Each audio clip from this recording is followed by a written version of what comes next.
To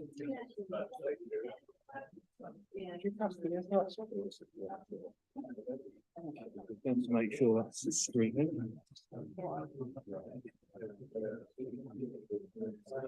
Yeah. We'll keep you on the straight and narrow then. Yep.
Good evening, ladies and gentlemen. Welcome to today's meeting of the South Planning Committee. Now, before I start on the agenda, I'll introduce the people on the top table. So my name is Councillor Stephen Clark. I'm the chairman of the South Planning Committee. I have Richard Woods on my right, the Democratic Service Officer, and beyond him we have Harjit Gill, our solicitor. And to my left we have, first of all, Simon Else, the Development Management Manager, and the planning officers who will be presenting the applications to the committee this afternoon, who are Samantha Taylor, James Patterson, and Andrew Holden. So without further ado, I'll start the meeting. Apologies for absence and appointment of substitute members.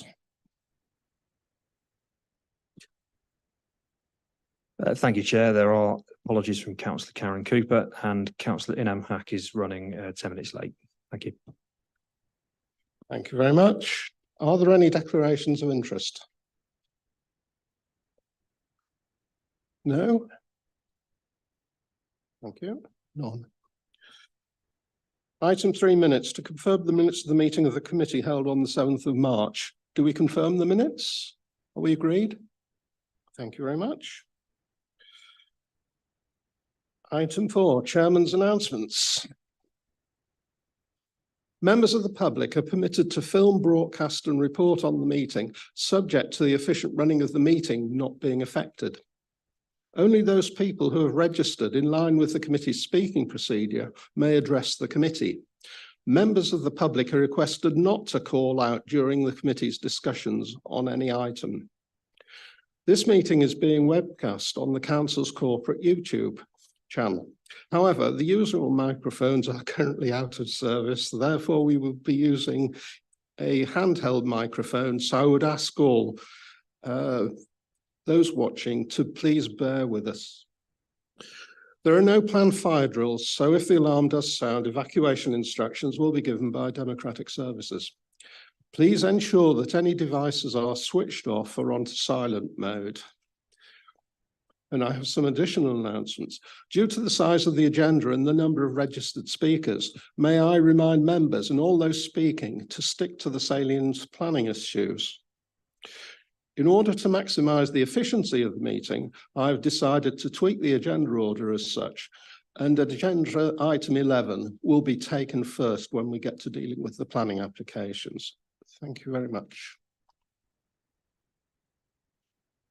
Item 5, proposed pre-committee site visits. Are there any?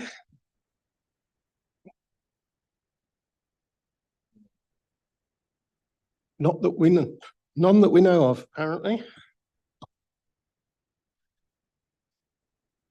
So without further ado, I'll take action, application 11.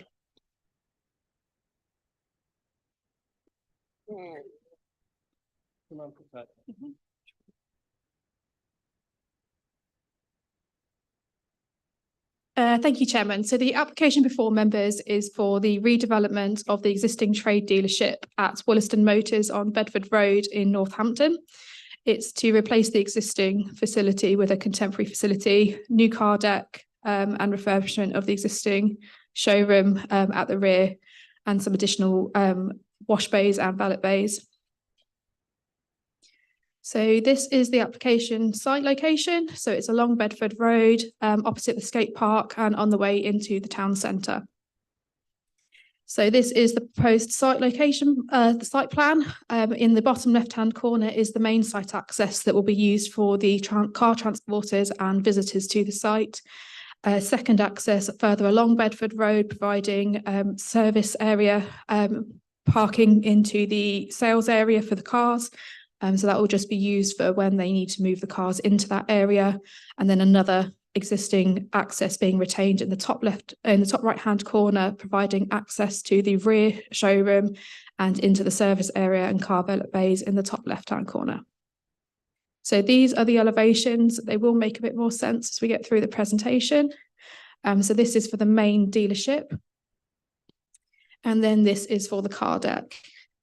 So this is what the main dealership would look like from Cliftonville Road, and then from Bedford Road in the south. And then this is the existing site images. So this is taken from Bedford Road and then along Cliftonville Road. Thank you, Chairman. Thank you. And we have no speakers on this one. So Councillor Connolly, your views on this application?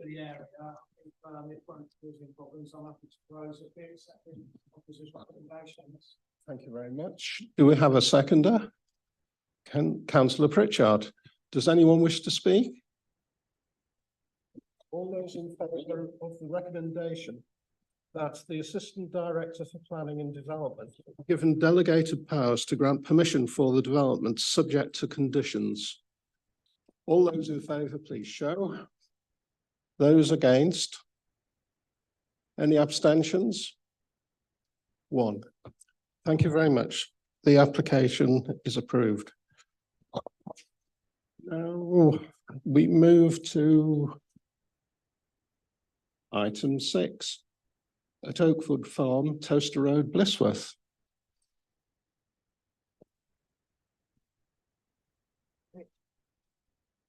Thank you, Chairman. Just presenting this application on behalf of a fellow officer. So the application before members is for the stables at Oakwood Farmhouse. It's a change of use of the agricultural land to provide grazing land for a small number of horses, and then change of use of the stables from private use to accommodate non-private use.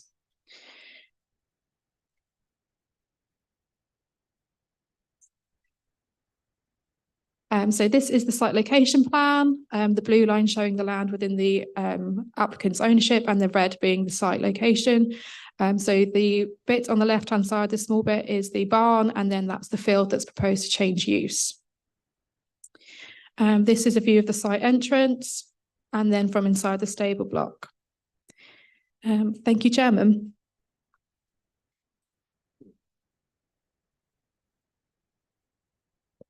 Are there any questions for the officer? Councillor Barter. Spell checker is doing its stuff. These things are called manages rather than ménages, aren't they, which are quite different. I think a ménage crept through. Thank you. Councillor Pritchard. Yes, thank you, Chair. How many actually stables will there be? Will there be an increase on the photograph that was there? Ms. Taylor? No, so the stables is an existing facility, and there's a condition that recommends that there would be no more than 7 horses stabled in the barn. Any other views? There are other stables in the brick building. Please, no calling out.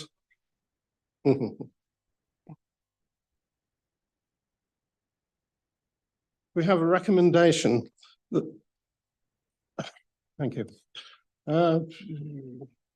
We have an objector, Stephen Smith, a local resident who will speak to us.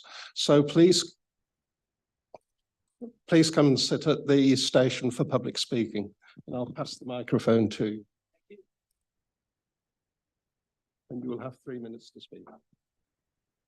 No problem.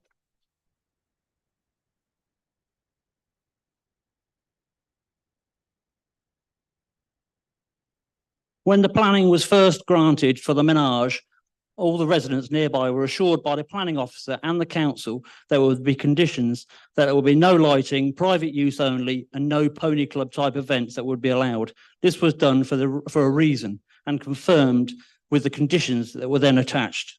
Since then, nothing has changed except the volume of traffic increased on the main road. Parish Council, in their objection letter, confirmed that an average of 6,500 vehicles pass the entrance every day. This was done in April 22, and since then, it has increased due to local development. The speed limit is 60 and is often exceeded and dangerous. One of the neighbours nearly being knocked over crossing the road on a Saturday afternoon. Paragraph 115 of NPPF highways have stated that this road does not comply to the distance required for the entrance display visibility because of the contour of the road. But because it is a quiet road, they would approve it. These displays are not permanently maintained as the laybys are blocked this visibility, always having parked cars in them. This is not a quiet road as proved by the Parish Council figures, and should not be accepted as does not comply. It is a fast and dangerous road and junction. Many additional cars, supply vehicles, horse boxes pulling very slowly in and out. This speed and volume of traffic will severely impact the safety of the highway for all users. It has also been stated the additional traffic will not detrimental to the neighbourhood. This is a shared drive with 31. There is only the applicant going up and down the drive. If additional horses are stabled, no maximum limit has been stated on the application. This would mean a substantial increase in vehicles every day. Now that could be all hours of the day and night, plus additional deliveries, feeds, vets, blacksmiths, removal of manure, etc., etc. As permission has been granted for the ménage lights to be used from 7 AM to 9 PM, This could mean that traffic will be going up and down the drive past the bungalow before 6 in the morning and after 9 o'clock at night, 7 days a week, which is antisocial and totally unacceptable. We're already subjected to speeding vehicles on a daily basis, despite signage being put up past the bungalow and garage on this bridleway. This does not comply to SS2 and is not in line with paragraph 117 of the NPPF. If the committee haven't visited the site and entrance, I urge you to do so before making any form of decision. But for the reasons above and all other objections and safety concerns that have been raised, I urge you, this application is refused. Thank you very much. Okay, some questions from the members. Okie dokie.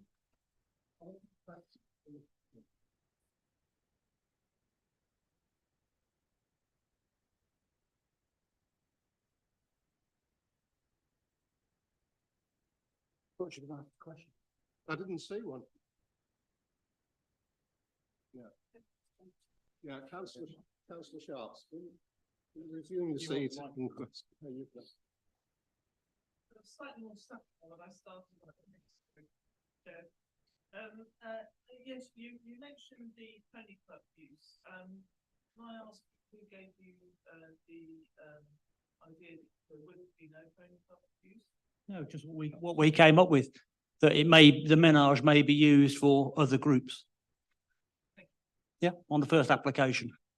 So these were put in as conditions, and these conditions are now trying to be lifted.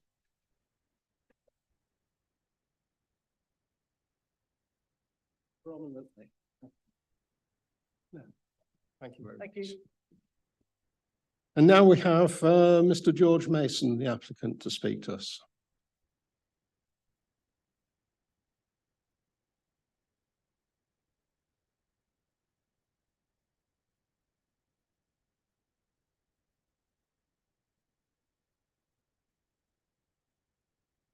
Mr. Chairman, members of the committee, thank you for allowing me to speak to you this evening. Point of clarity, if I may, we've never made application for pony club events under any application. Our number, as the lady said here, is maxed at 7, and the traffic in April 22 was increased because of the roadworks that were happening on the M1 junction. They have actually reduced since. My wife and I purchased Oakwood Farm almost 6 years ago, in part to help promote our daughter's interests in eventing, which over time has helped her progress to competing at international events. Up until our purchase, Oakwood Farm continued to be a commercial farm, not only arable, but livestock. With those enterprises, support came in the form of a level of traffic movements, bringing in feed, taking animals and growing away, etc. Whilst no cereal cropping takes place at Oakwood Farm today, access is agreed to a neighbouring farmer to reach his fields through the property. Also, the owner of 31 Toaster Road has rights of passage only to their garage. Whilst covering some 15 acres, we have an excess of grazing with currently 3 of our own horses. And through our want to maintain good grassland management practice, we require the help of additional horses. A rule of thumb in the equine world would suggest 1 horse to 1 acre, but this is not the stocking density that we wish to have. Neither do we wish to create a large-scale commercial operation. This is our home, horses are our hobby, and this is not a main source of income. We are aware that previous owners hosted third-party horses, including stabling. So in some respect, we're not doing much different to back then. We are also aware where individuals are housing horses and would question whether they have suitable permission to do so. However, we know things that need to be done by the book, and we wish to be belt and braces in permissions. At the time of this application, we also entered another under a code WNS 2022-0820 for a variation of condition, of which part was to allow change of use on the on-site menage for the approval of third-party use. As you can imagine, the application in front of you marries closely with this other, of which the permission was granted back on the 26th of January. Oakwood Farm has immediate access to the Bridleway system, which lends itself to a safe riding and enjoyment of the countryside. We have a lovely setting and would like to share it with like-minded horse lovers. We believe that we've met the criteria for approval. I would like to thank Adil Essa.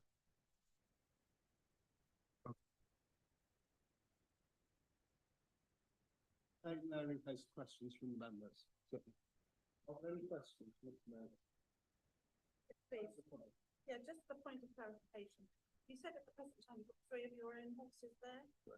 It's limited to 7, so presumably the other 4 would be other privately owned. So there could potentially be 4 horse owners going. That's possible, yes.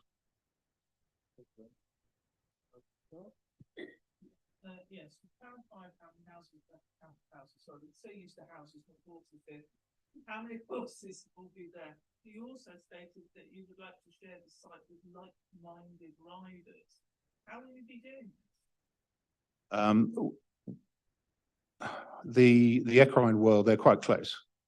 And we want to share what we've got with people that will enjoy what we've got. We're not looking to, as I say, have a wide-scale commercial enterprise here. We're looking for a maximum of 7 horses, of which we've already got 3. That's it. We're not looking to have wild parties, pony club events, that kind of thing, competitions in our menage. That's not what this is about.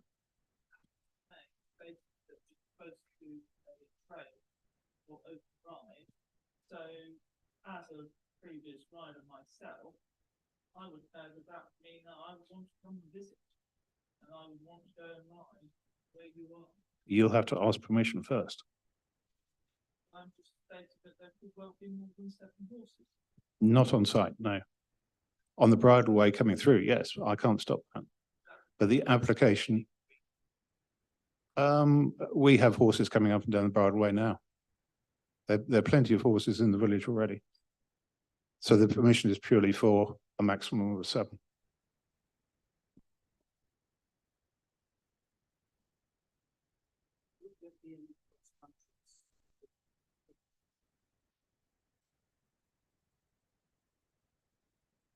No. Next to our menage, we've got 2 hand-built jumps, which I'll put in, and that's it. We're not looking to have any cross-country. It doesn't lend itself for that. Heard concerns about traffic on the main Toaster Road. Do you ever in fact ride out on that road, which you're entitled to do because it's a public highway, but might be regarded as, well, it's up to you. Yeah, I mean, it is noticeable that the traffic increased considerably when the M1 junction was being done at 15A. And it's noticeable that that's dropped off since. Oh, yes. Yeah. And to be honest, the traffic are quite considerate. And we have actually been, my wife and my daughter has been thanked for their consideration by pedestrians and motorists.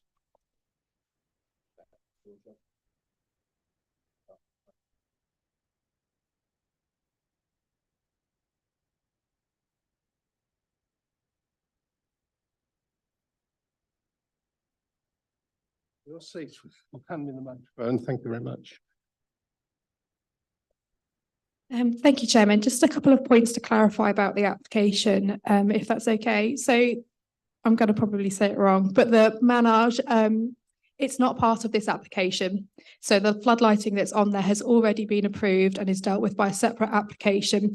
What this application seeks to do, it doesn't actually propose any lighting to the exterior of the stable buildings. There is a condition recommended that should that be necessary, that we have a right to approve that before that goes in. So before that's implemented on site, but it's not part of this proposal. It's just a should that happen. And then the next point I'd like to clarify is about the highways matters. So we don't have an objection in from the WNC highways officer. And in terms of this application, we can only consider the traffic generation from the proposal.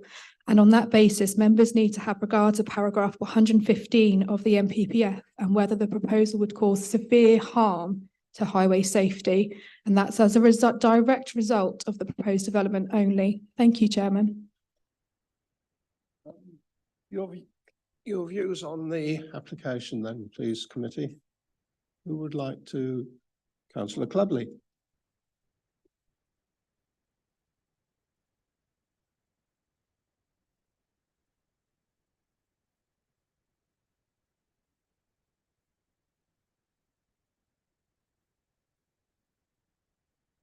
Shall I take that as a proposal? Right. Councillor Barrett?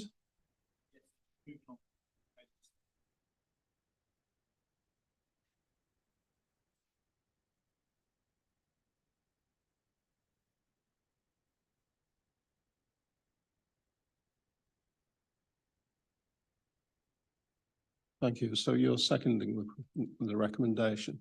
Any other views? All those in favour of the recommendation that the Assistant Director for Planning and Development be given delegated powers to grant permission for the development subject to conditions. All those in favour, please show.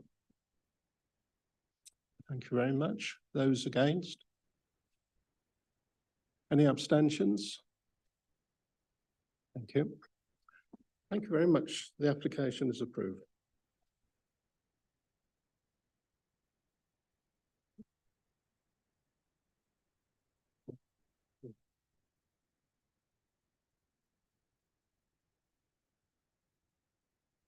Item 7, land to the rear of 22 the Green Evenly.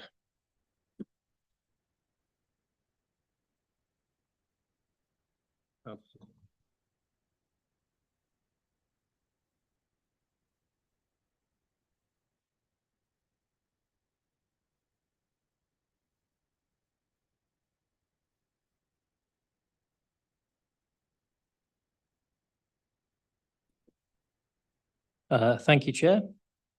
Before I go through the presentation, I just wanted to draw members' attention to the written update for the application, which just refers to representation that was received late, that was sent directly to the committee and circulated ahead of the meeting.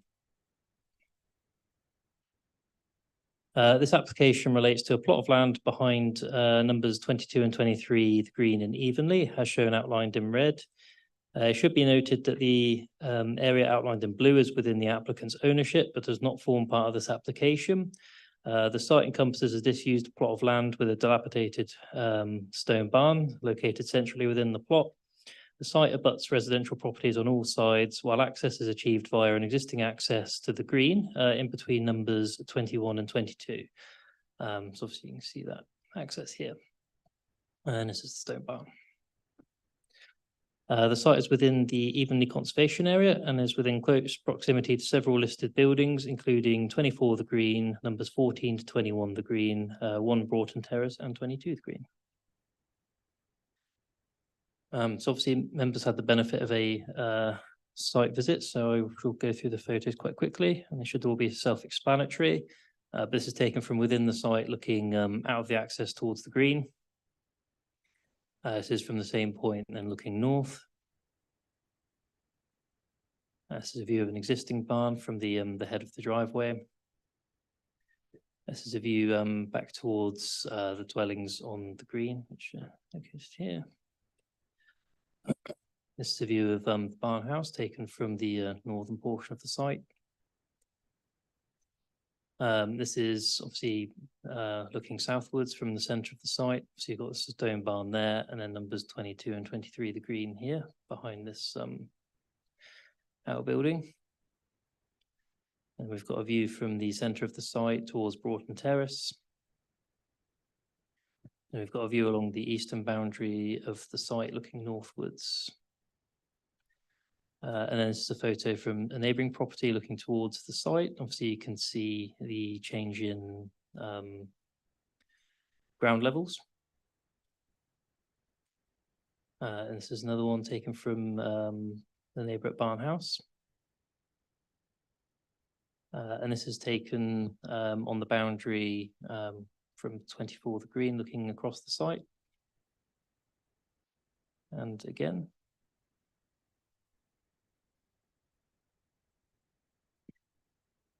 This application seeks planning permission for the erection of a single-storey two-bedroom dwelling, which would be situated centrally within the plot. 3 car parking spaces would be provided to the north of the house. It should be noted that officers have undertaken several rounds of consultation following revised plans. In addition to additional supporting documents also being provided. So we'll just go through the plans. So obviously that's an existing. This is the proposed site plan. This is the proposed floor plan. Obviously it's just set across one floor. This is the front elevation of the house, also showing a section of the neighbouring dwellings in relation to it. And again, this is the rear of the house. Then we have the side elevations. This is an aerial plan which helps illustrate the context of the application site. Obviously, the application site is outlined in red. And finally, we have a committee plan showing the key constraints around the site. Planning officers have carefully considered the impacts of the development, particularly in relation to design, heritage, amenity and ecology, and consider that proposed development would comply with the requirements of the development plan. Therefore, on the basis of the assessment set on the officer report, planning officers are recommending this application is approved subject to conditions.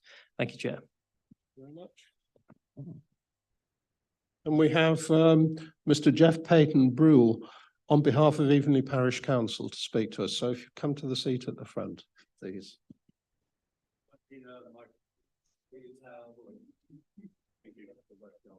Oh, for the webcast. Oh, right. Could damage your ears. I'm sorry about that. Ladies and gentlemen, EPC objects to this proposal on several grounds and in no particular order. And I must say, having just seen those photographs, they really don't give you any idea at all of the scale of this place. It made it look like a much bigger field. WNC policies, I would remind the councillors, policy GS4, backland development. Item 1, development proposals involving infilling, backland, tandem of or the complete or partial redevelopment of residential garden land will not normally be permitted unless the development scheme can demonstrate the following. A, it will not adversely affect the character of that part of the settlement. And B, it will not adversely affect the amenities of neighbouring residential properties. And C, suitable parking can be provided.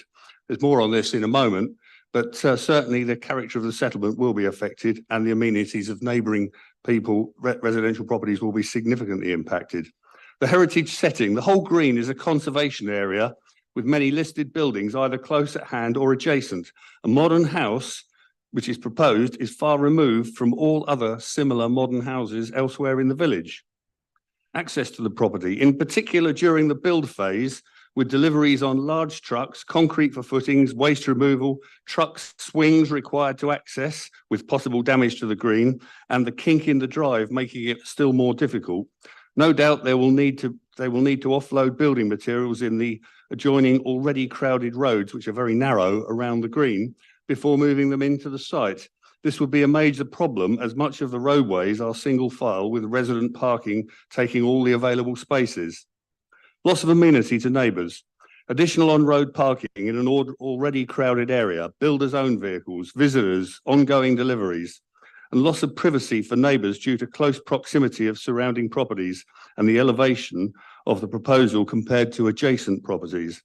The access road is directly in front of the entrance to the house in front, giving a danger to pedestrians exiting said house. At that point, the road is 3.2 metres wide. A disregard to wildlife. There is a colony of great crested newts which reside in the planned development area. Finally, poor administration, lack of advice to immediate neighbours. Planning department has not covered itself in glory. And I would like to just read out a few other points that I wrote. The track is 3.2 metres wide outside the front door, which exits onto the track of number 22. The lane that the track opens onto is only 4.9 metres wide, whereas the standard width of road of this type is 5.5 metres. It's the busiest, most congested road in the village. The submitted plans that were shown again on the screen just now show a splay. There is no splay. This does not exist. It's straight in from the road into this very narrow entrance.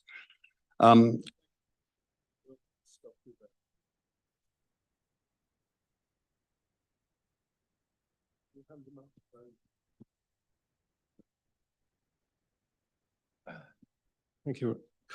Thank you very much. Are there any questions from members for Mr. Peyton Brule?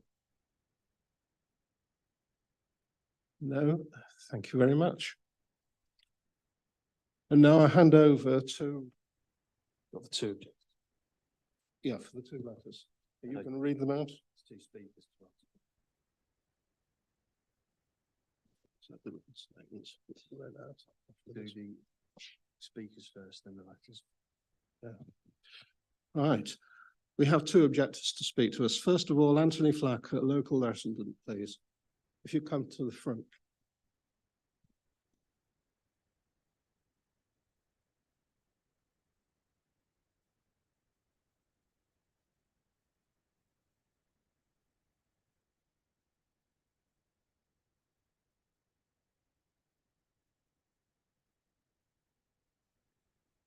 Hello, my name is Anthony Flack. I live with my family at the Barn House. If the application is approved, we will be unable to enjoy our home as we do now. Impacts on privacy and noise will result in a loss of amenity both outside and inside. An inspector who dealt with the previous application appeal stated, "It seems to me that a new building on the site, however well designed, would be an intrusive feature in its rear area of gardens." A planning consultant who reviewed this application stated, "There are no perceived benefits to this application. The adverse harm to heritage assets through noise and overlooking impacts are not outweighed by any public benefits of note." Turning to amenity, the proposed plot is higher than the Barn House. As a result, an average-sized person standing on the plot can see directly into our upstairs bedrooms, the dining room and our garden. The angle of the proposed development is not a mitigating factor. There is a ludicrous comment in the report from WNC, which states that amenity is only impacted where, quote, "future occupants would spend protracted periods of time standing at the northern boundary, gazing into this property." This very point is then undermined shortly after, where it states, "In any case, a 2-meter boundary treatment can be erected without planning permission." If there is no significant amenity impact, why is a 2-meter fence suggested? Inadequate consideration is made of noise, vibration, and lighting impacts of having a turning area and parking space less than 2 meters from bedrooms. The development will be overbearing relative to the Barn House or other adjacent properties. A WNC planning officer stated on a site visit that on this basis alone, the application would not proceed. It is frustrating this is changed without explanation. Turning briefly to access, traffic, building regs, and fire safety, the application does not satisfy the required policy guidance or regulation. It is incorrect to state there'll be no increase in traffic as a result of the development. The visibility displays presented in the plans do not exist and cannot be added. The increase to vehicle traffic will lead to amenity and safety impacts. Turning briefly to conservation and heritage, there is zero credibility in suggesting that positioning a modern bungalow as a backland development adjacent to multiple listed buildings has no significant impact on conservation or heritage. Much is made of it being out of sight of the village green, but conservation and heritage is not only preserved for the frontage of properties, but equally applicable to the side and rear aspects. Closing statement, this is a modern bungalow entirely out of character with adjacent properties and the conservation area. The lack of compliance throughout the application is acknowledged by planning and other parties. Then it is either ignored or mitigated by weak, inaccurate comments to dismiss the impacts as acceptable. This clearly harms existing residents' amenity, fails to preserve or enhance conservation character, fails to comply with important guidelines, and as a result must be rejected. Thank you.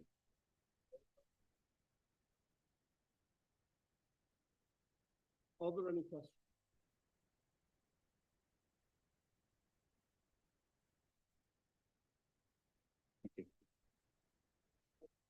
Yes. A local resident. Speak to us.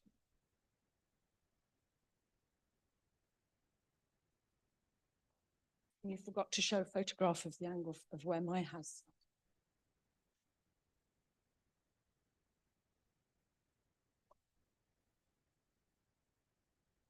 Councillors, I'm Kathy. My family and I live at 24 The Green, a Grade 2 listed thatched house, the oldest on the Green. This proposed development abuts our home and is just 6 metres away from our boundary, which is 9 metres from our house. We are not alone. It's surrounded by 11 listed buildings. What shocks me is that villagers have jumped through hoops to abide conservation and heritage rules, working closely with heritage officers. A simple example, the owners at 22 were asked to remove their log burning flue because at 1.5 metres, it was deemed detrimental to the heritage setting. But a modern bungalow at a jaunty angle with parking for 3 cars is okay. It runs a coach and horse through your well-owned, well-considered policies. Backland development, GS4, will not normally be permitted, but the officer says it's okay here. Should be minimum 9 metre away from neighbours, but it's okay here.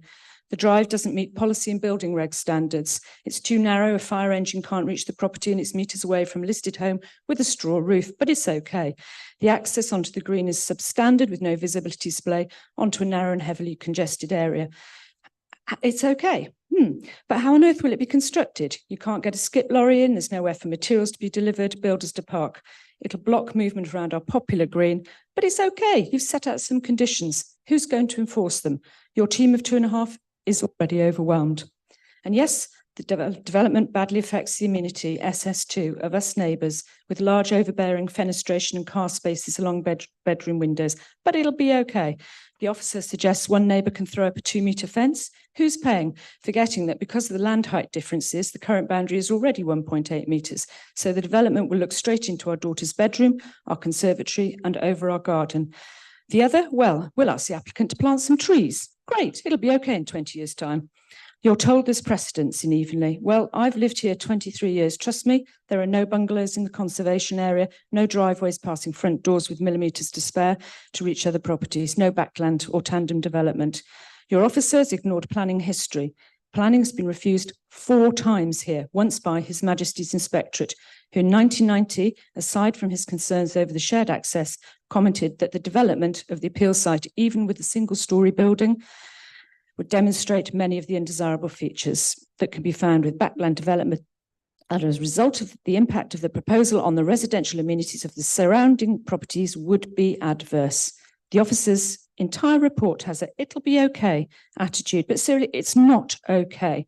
May I remind you of your statutory duty to have special regard to the desirability of preserving conservation areas listed buildings as required by sections 66 and 72 of the Planning Act.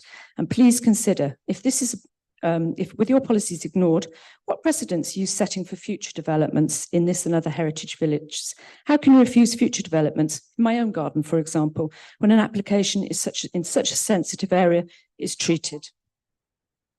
Okay, well, please refuse it for the 5th time. Thank you. Sorry, I'm a bit passionate about it. Beg your pardon. Are there any questions from the sellers?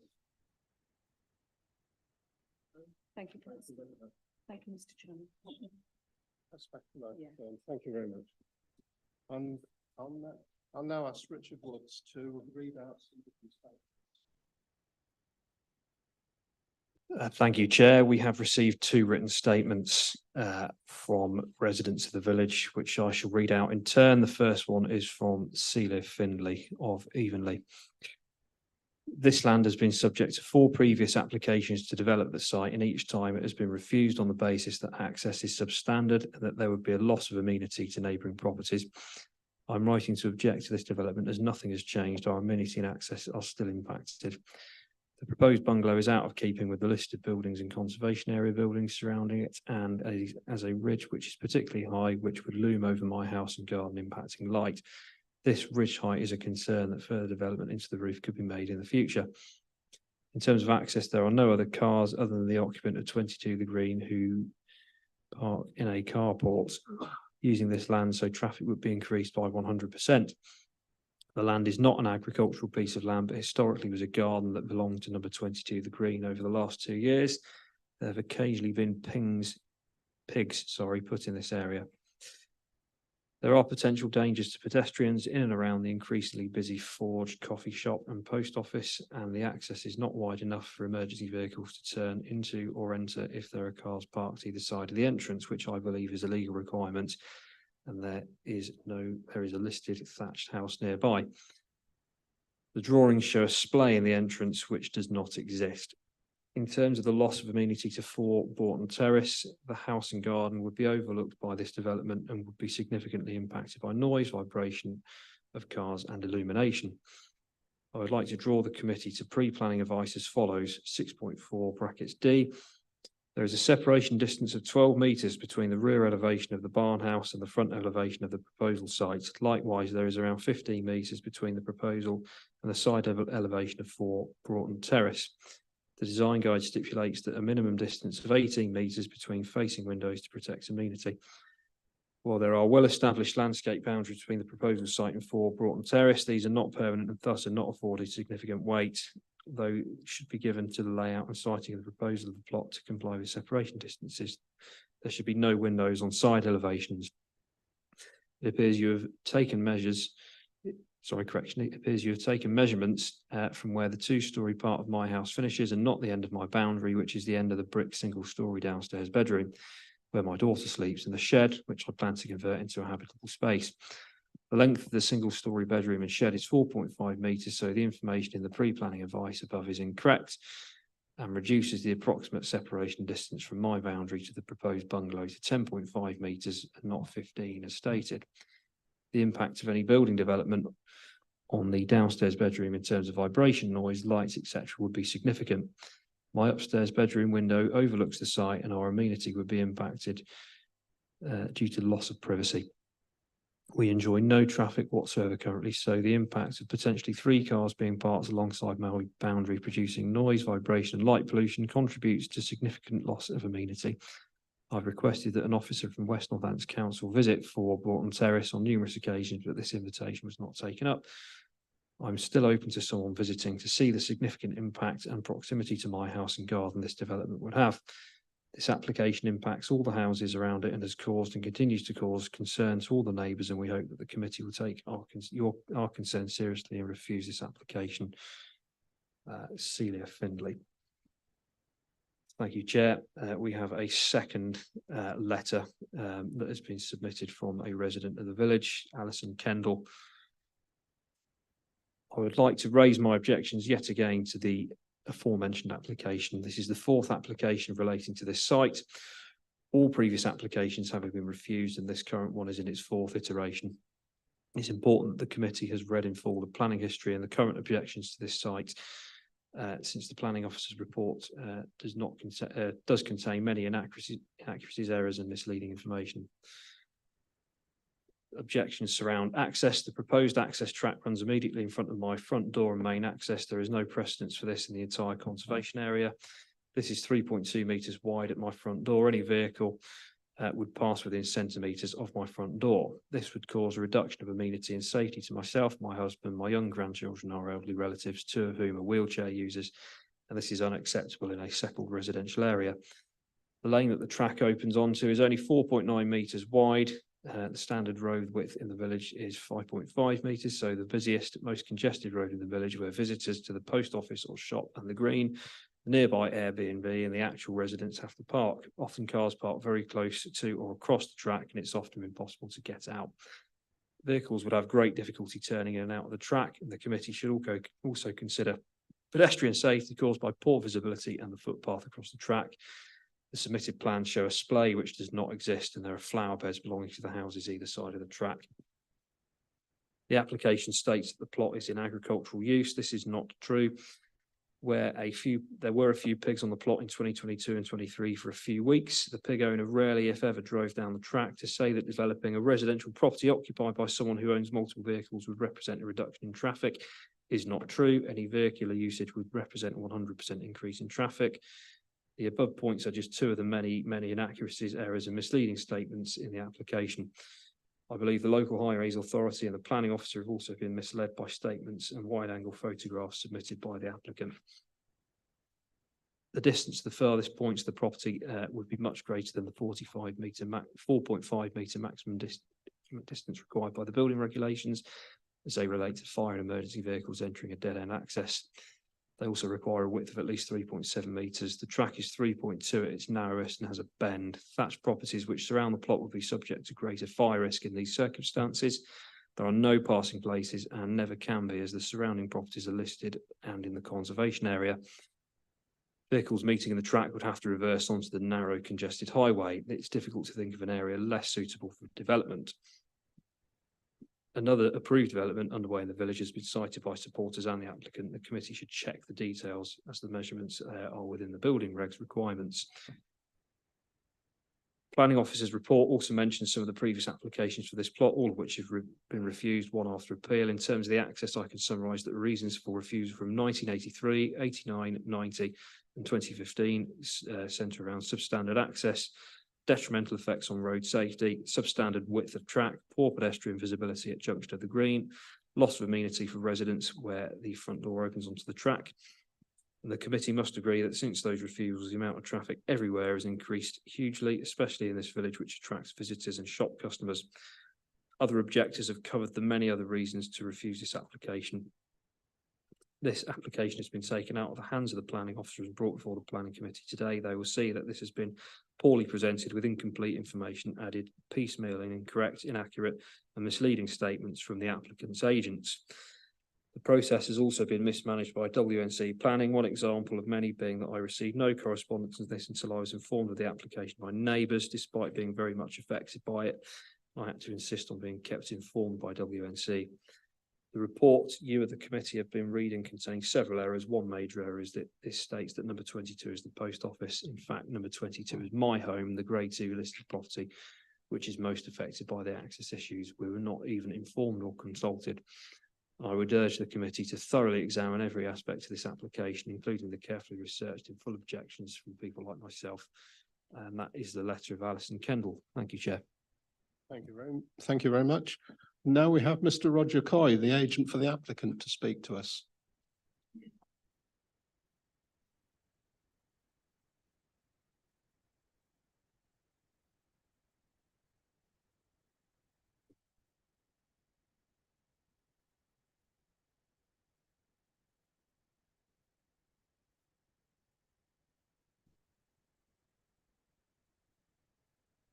Mr. Chairman, members of the Planning Committee, may I take this opportunity to thank you for allowing me to address you further on this application this evening.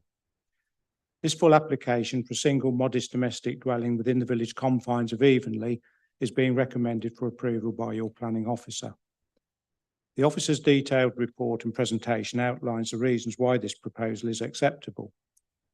We will not look to repeat his comments.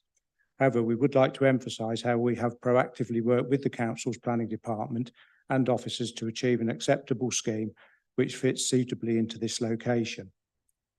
2 pre-application inquiries were carried out on this proposal, the first back in July 2021. The outcome of these were that the principle was considered acceptable. The second pre-application provided more detail on the design of the dwelling, allowing for more detailed advice to be provided, which was taken on board whilst developing this proposal. The site sits within a conservation area adjacent to a number of listed buildings. We have taken care, along with officers, to consider these when putting together our proposal to ensure it will not harm their settings. The site in its current state does not contribute positively to the visual amenity of the area due to the general lack of maintenance and the derelict building. We believe this development would improve the overall presentation of the site within its setting, and with ongoing maintenance and landscaping and materials to be agreed, all of this can be controlled by condition. We would be more than happy to complete this work as required. During this application, we've also continued to proactively work with officers by altering the design of the dwelling to address concerns raised by neighbours and officers themselves. This has now resulted in a modest single-storey dwelling, which is in keeping with its surroundings and creates no overlooking of neighbouring dwellings or gardens due to the position of the dwelling within the site and the lack of any upstairs windows. There have been no objections from highways, the conservation officer, archaeology, environmental health, ecology and nature space. The proposal is therefore considered to be compliant with local and national policies. This proposal would provide a modest, affordable dwelling within a popular, vibrant village, creating either a starter home for a young family or allowing a local resident to downsize and remain in the village, or perhaps the adult children of existing residents who also wish to remain in the village. This development is not seen by professional consultants or officers to have any negative impact. We therefore respectfully request members support the officer's recommendation and approve the application before you tonight. Thank you. Thank you, Mr. Foy. If you remain there in case of questions. Any questions for Mr. Foy? Yes, thank you, Chair. With regards to the drive, what surface will the drive be? Will it be pebbles or will it be tarmac? We need to comply with the requirements of the local planning authority or their advice, but where we can, it will probably be gravel so that we don't get a huge water runoff and it just drains naturally.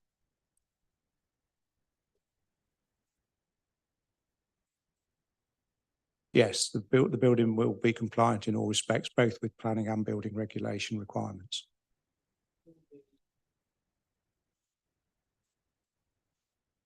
Will it have a good We haven't got in. Well, we haven't shown a chimney, and probably it would be responsible maybe not to have a chimney, possibly, or a log burning stove. We do have to comply with fairly stringent rules and regulations now on sustainable heating services, and they don't really work hand in hand with log burners like they used to. Thank you. Are there any further questions from Mr. Foy? Councillor Sharps. Modest is used a lot. Yet in objections, I think modest is far from the term that residents were using. I do think the edge, and I do understand that only new building comes into it. Sometimes businesses can be less than well received because that's very specific. I'm interested to why this building in this situation over and over again at this angle, because it doesn't seem to be proving popular. Well, we've worked very hard with officers, and we've, between us, I think, resolved that this one seems to overcome all the concerns and issues that have been raised. One or two of our initial designs, in my view, were more in keeping with the village vernacular, but it seems to me that we either go one way or the other, and nobody seems to want to be able to decide which way we go. Nevertheless, this building will still look attractive. I'm confident of that. Because obviously it wouldn't have the access front, but it wouldn't like the edge because it will directly change the character of the building. Once you put something different in, it directly changes it. They've obviously gone to a great deal of trouble, so to serve the residents, that has to be obviously taken into consideration. Are various rules and regulations we have are there to protect both? Protect those people that wish to build something, also those who want to protect something. Heritage is something that we should all take very seriously. The protection of somebody's rights to use their boundaries, all of those things are very important. We've heard about driveways. I think the question is, it's been put forward a couple of times by residents that the aspect is wrong on the facts. I can assure you that our plans are accurate. We have our own surveying team. They're drawn up almost to the millimetre in accuracy. Also, can I say that just because you change something doesn't mean to say it's going to be for the worse. You know, the site doesn't present itself very well at the moment, and we think through development it will be an asset to the village, and it will provide somebody with an affordable home who enjoys hopefully living in the village. Any further questions for Mr. Foy? No? Thank you very much.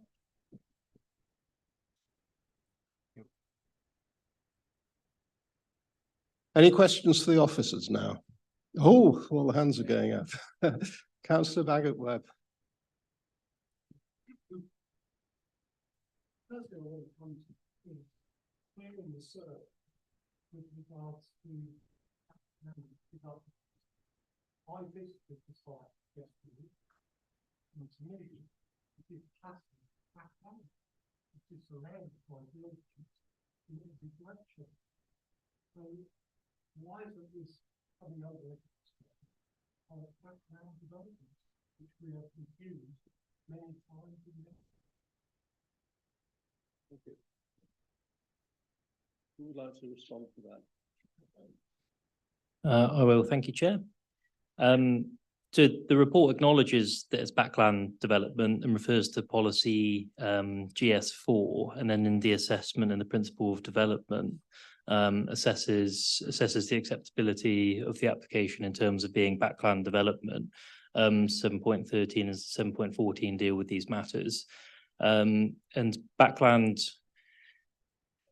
I mean, I include an extract from the SNC design guide, which says it's typically resisted, but obviously GS4 makes clear that backland development can be acceptable where it doesn't negatively or adversely impact the character of the settlement or the amenity of neighbours, and suitable parking can be provided. So I think what we're doing is actually acknowledging as backland development, but then saying actually complies with GS4 in those terms. Thank you, Chair. Thank you. Councillor Banbridge. Sorry, one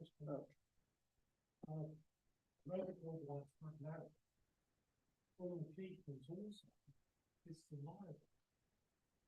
It's not just background, it's steep or the green wrong. So the bottom is more right. This one is quite high on the background. Thank you. Councillor Banbridge. Yeah, I'm confused on the highways and right of way, no objection. It says the local highway authority note the existing shared access does not meet the current standards required by this authority in regards to pedestrian visibility display or the standards they require to regard to. So why is it an objection? I don't understand that. We've heard from the residents the problems that this device is causing. Councillor Reynolds the property and sat there for about 5 hours. That making pedestrian it's very busy, and the road described there is very, very narrow, and let's see if traffic. So I'm just very confused. There's no objection to highways. They say that the people are fine.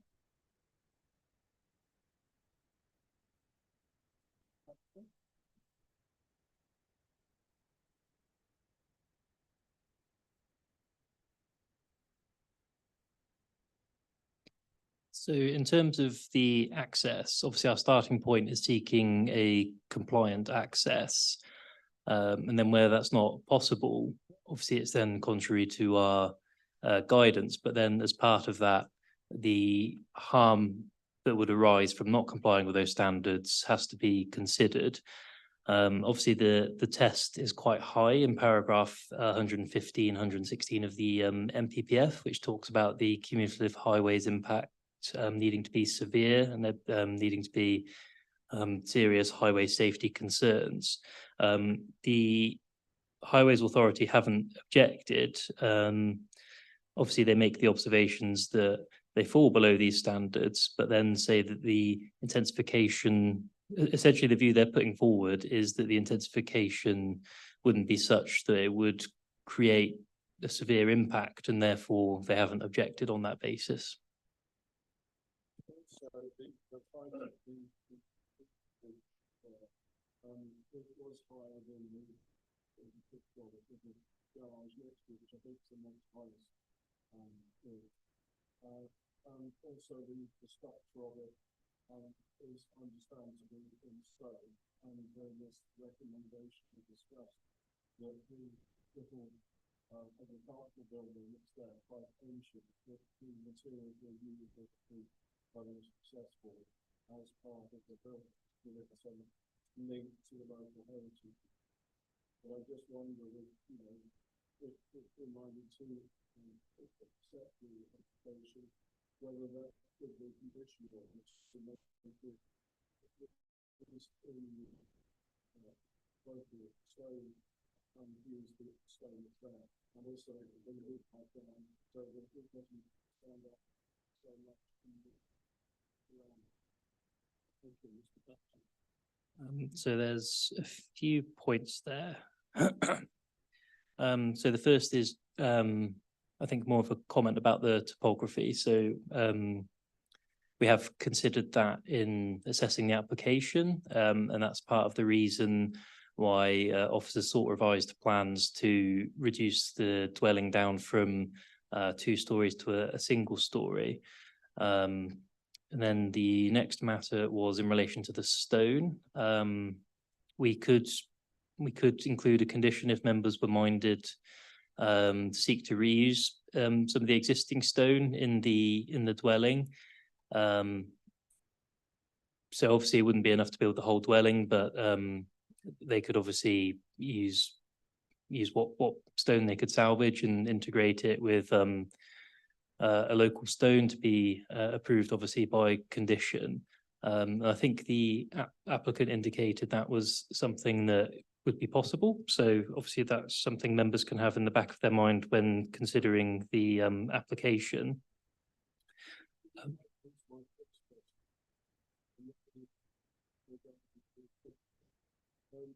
If in your mind it is possible and admitted to say that objection to support that as an objection, would that still be a material consideration? Even though it's been overridden by the state, there's nothing frustrated by highway. You can have objections on that side.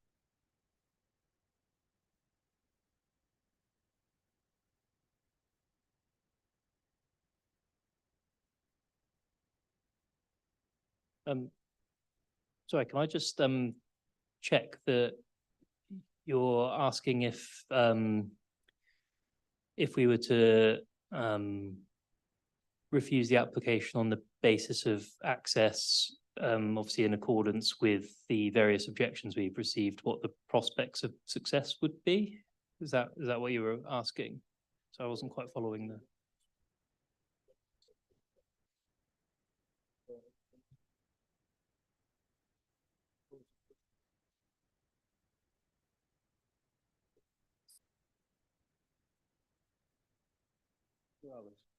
Yeah, if I may, Chair, thanks. I think what you're saying is there is if members were minded to refuse planning permission against the advice of the planning officer and the highway authority, you do have a standard on which you'd hook it to, wouldn't you? Because what you'd be saying is the access width doesn't comply with the standard for what would be normal in situations for a housing development. But I think that access width standard is applied to all developments of all sizes. And I think what the Highway Authority is saying here is that one bungalow on this site, in their view, isn't going to create as James said, a severe highway impact. So yes, technically you have a document there that you could refer to in a refusal reason if that's what you were minded to do. But then of course, in an appeal context, you'd be up against the fact that the Highway Authority haven't objected on that basis. So you'd still have to demonstrate why you think there's going to be a severe impact, as well as saying it doesn't comply with the standard. I think that's the overall picture.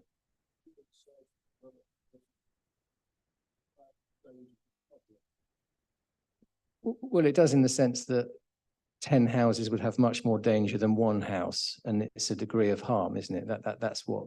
That's the balancing act that's been taking place in this report, and the Highway Authority have been through in their mind. Councillor Barrett.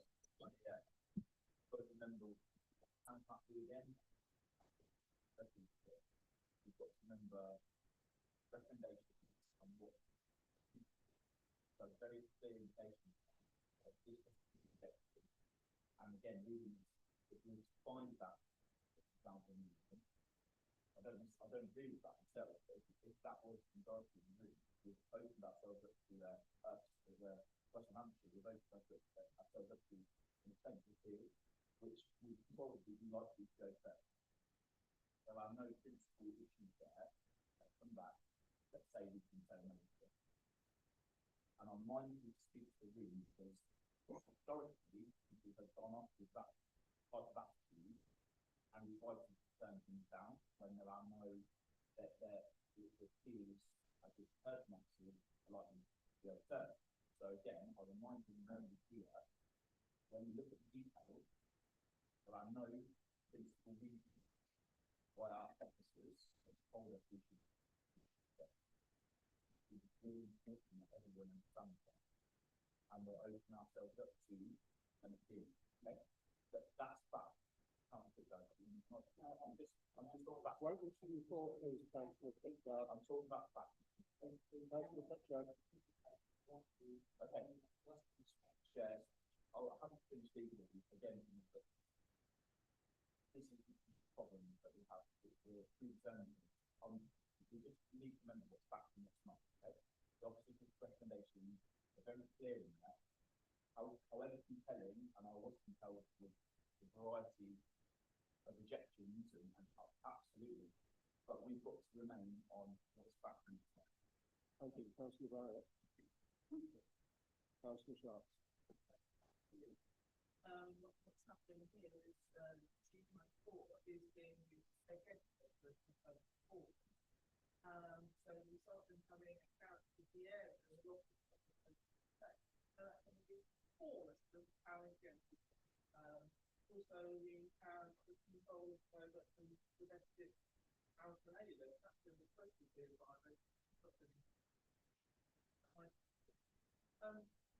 this site is so interesting. We have a lot of things coming from this particular one is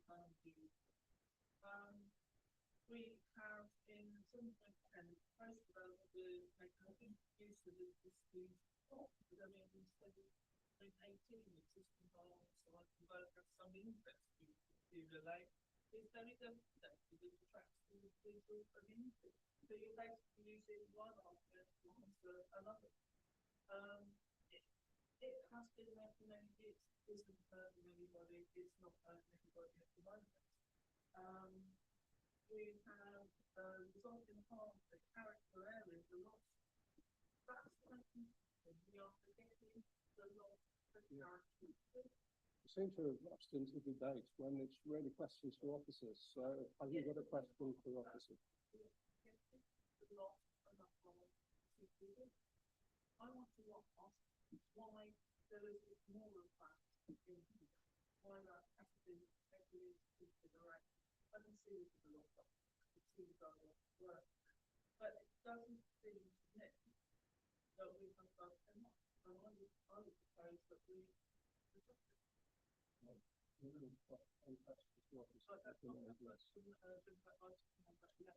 yeah. Councillor Pitcher. Thank you. With regards to where in fact their article opens up on the track, please possibly see the photograph again.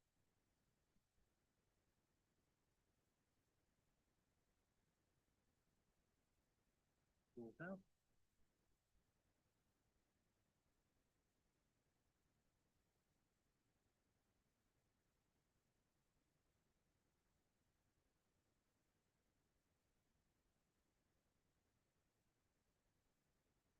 Is that the correct photo?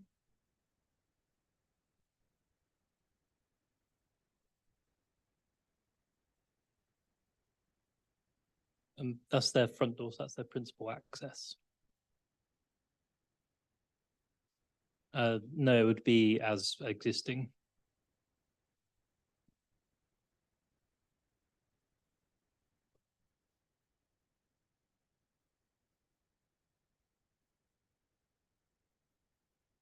Yes, that's correct, but obviously that can already take place if cars are accessing that land already.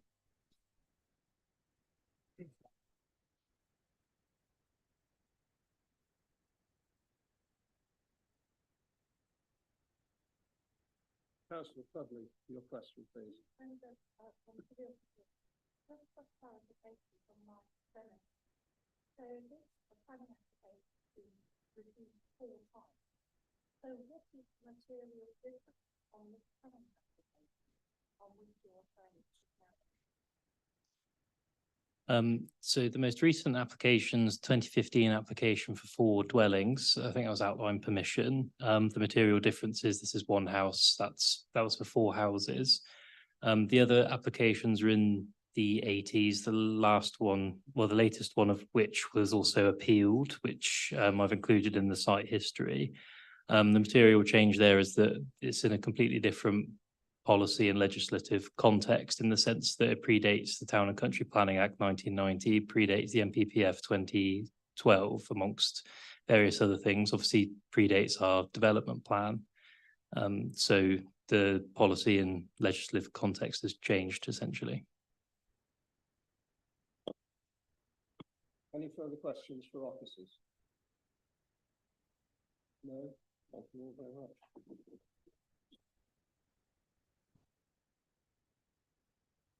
Now, let's move to the debate then.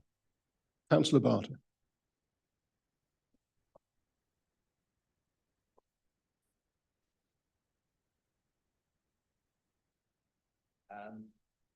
It does strike me that there are a number of things that are pushing the limits of acceptability just over the limits of acceptability.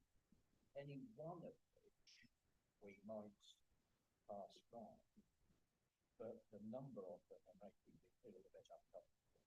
So I will listen to the rest of the debate, but I would like to make clear that if I decide to vote against it, it's not a reflection on the officer because of some of the public comments heard. I want to make that clear.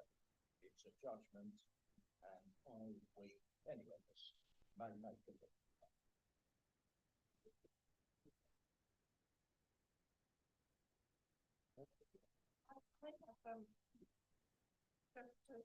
I have some considerable concerns about. I'm voting on the legislation that isn't. They've got that from the floor with their front porch that's facing onto a very narrow drive. Those neighbours obviously, those people have obviously lived there for a considerable period of time. And, you know, it is going to spoil the peaceful enjoyment of their property. You know, to have lived there for that long, have their front door in that position, and then suddenly have traffic going there. I don't think that is acceptable. I think it would spoil their peaceful enjoyment. That is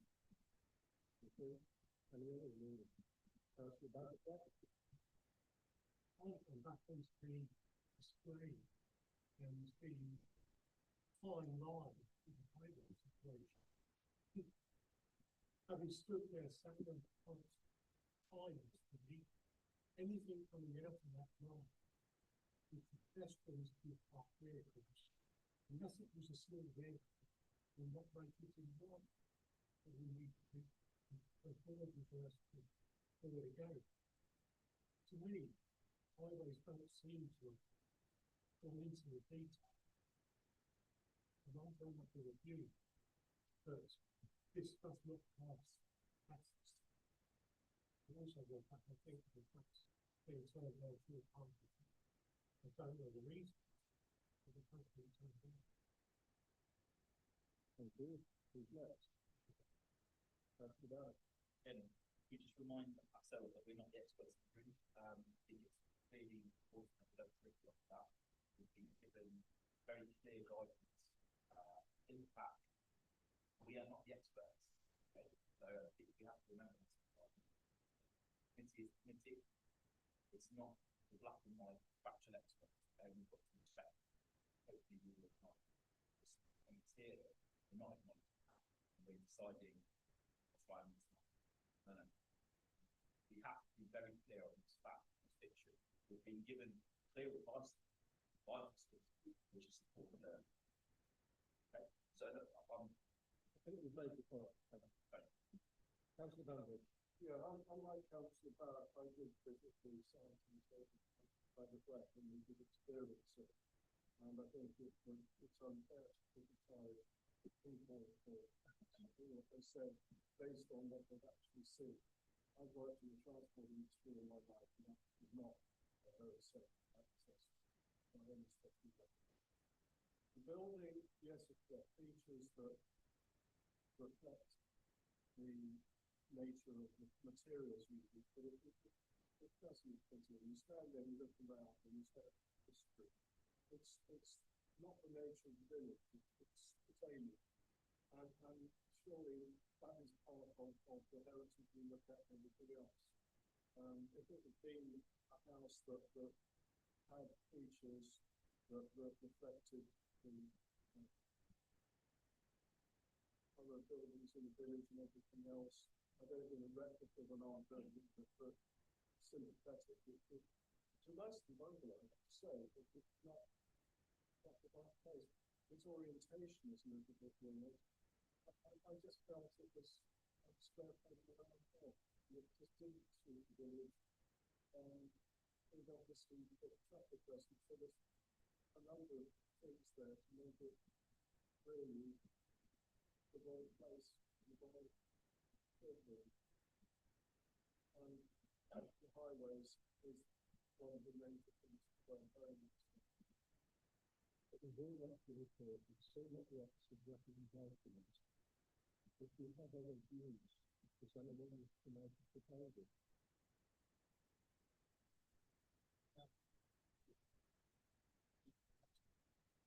Okay, so, yeah. Thank you. I do have some concern about the design and nature of the site. But if you look at the previous application, the day in 2015, so about this, as well as I do sympathize with the residents that we think that these problems left to it, but the highways covered, they make no problems. So they're the expert. They have no problems. I would come to the virus. Those recommendations. Oh, okay. Does anyone wish to speak? Could you repeat that? Could you repeat that, please? So I propose that we go with the recommendation. And we accept that.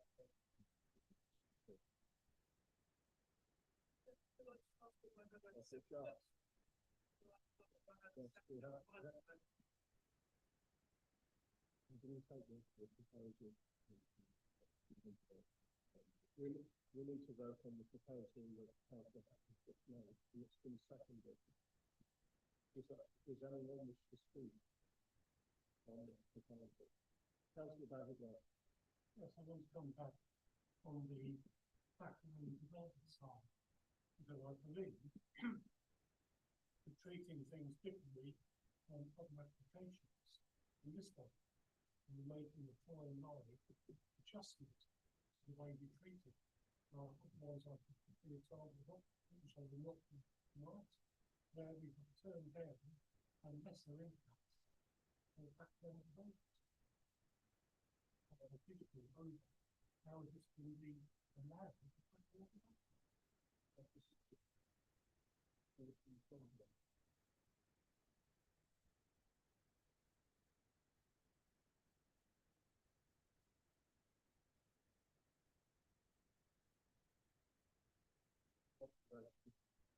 Okay. Who's next? Yeah. Other proposal, the second it. You've had the opportunity to speak. Now we need to come to the vote on the proposal. So all those in favour of the recommendation that the Assistant Director for Planning and Development will be given delegated power to the Committee for Development subject to conditions. All those in favour, please vote. Those against?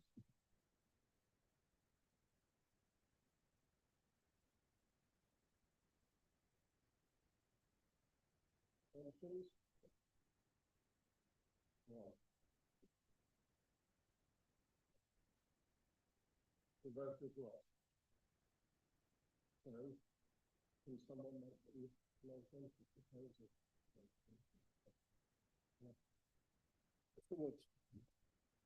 Thank you, Chair. So obviously the proposal to accept the officer's recommendations has been proposed, seconded, voted on and has been voted down. So your options essentially are to put forward an amended version of the officer's recommendations, to vote for a deferral or a refusal. Those are presently the options that are open to you. Thank you, Chair. Thank you. Councillor Bambridge. Normal street, we can object to street scene because that is the visible of the street. This is unusual because it is that plan, but it is the centre of the village. Bearing in mind where it is not from the street, but it is visible from a number of places, certainly a lot of properties all around. So is there some way we could phrase that? But it just doesn't fit in with the village. Do officers wish to comment on that? Yeah, sure. Okay, so obviously I think it's obviously worth pointing out that obviously a view's been put forward in the report, but officers are obviously still able to assist the committee in formulating reasons for refusal. So if you were talking specifically to a design-based reason, I don't see why you wouldn't be able to refuse it on the basis of design, despite it being set back from the street. Obviously, members have raised concern in relation to it being a backland development, and obviously, you know, just because something's not visible from the street scene doesn't mean it doesn't have a wider design impact. So I wouldn't see an issue with members reaching the view that they wish to refuse the application on design reasons.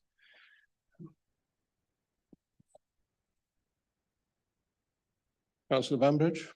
Well, there's at least, I guess, 8 properties that has a direct view onto this property. So I would say that I'm not sure how to word it, but the proposed development starting deeply with the surrounding of the village, terms of history and everything else.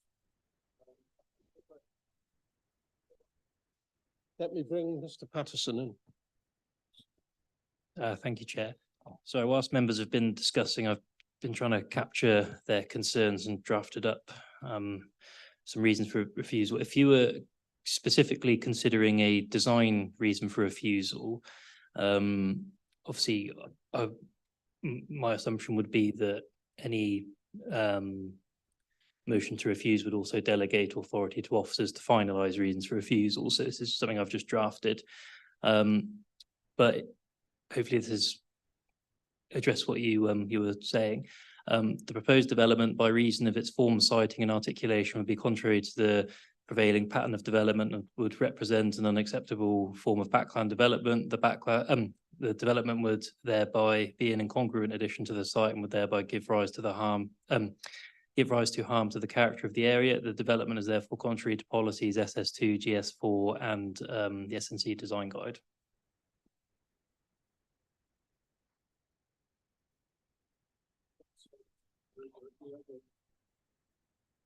Personally, I accept that Are you proposing that? I'd like to propose that, but I'd just like to carry on back to the highways. It says that it does not meet current standards required by this authority in regards to the standard width requirement. That is in writing. I know there's other things that are right with it, but there's a question of how that will be put on it, and I think that's the most important consideration of that. And the fact that this one has not 10, you know, one person killing anybody, as much as 10 persons killing anybody. So, you know, I think that would be a valid objection. Which is a very unusual access, bearing in mind the nature of the location. Obviously, what we're discussing is a matter of weight in terms of how much weight is afforded to the fact that the access isn't compliant. So obviously that's within the gift of the committee as decision maker to balance that weight as it sees fit. So I don't have anything to add there specifically. But it sounds like, again, I've been sort of writing away, and I think I'll read out a potential reason for refusal that I think captures your concerns, but obviously it can be amended.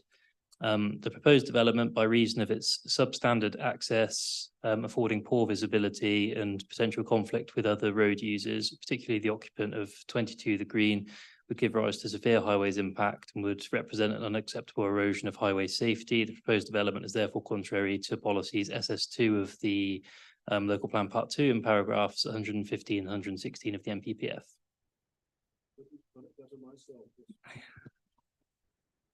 Well, I asked you. Would you like to propose that? Yes.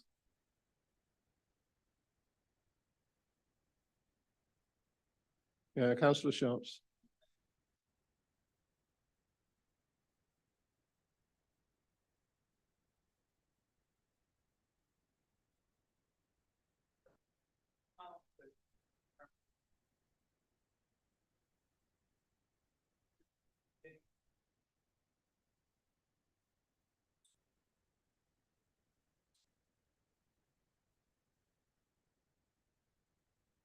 Thank you, Chair. So again, obviously, obviously worth pointing out, obviously it's been weighed differently and officers have put forward a view consistent with the view of the conservation officer. But obviously, again, the committee is free to weigh these matters as it sees appropriate.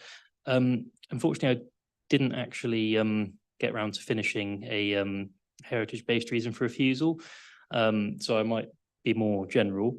But essentially, it'd be similar to the design reason for refusal, which is basically pointing out that the proposed development, by reason of its form, siting, and articulation, would be contrary to the character of the conservation area, which informs its significance.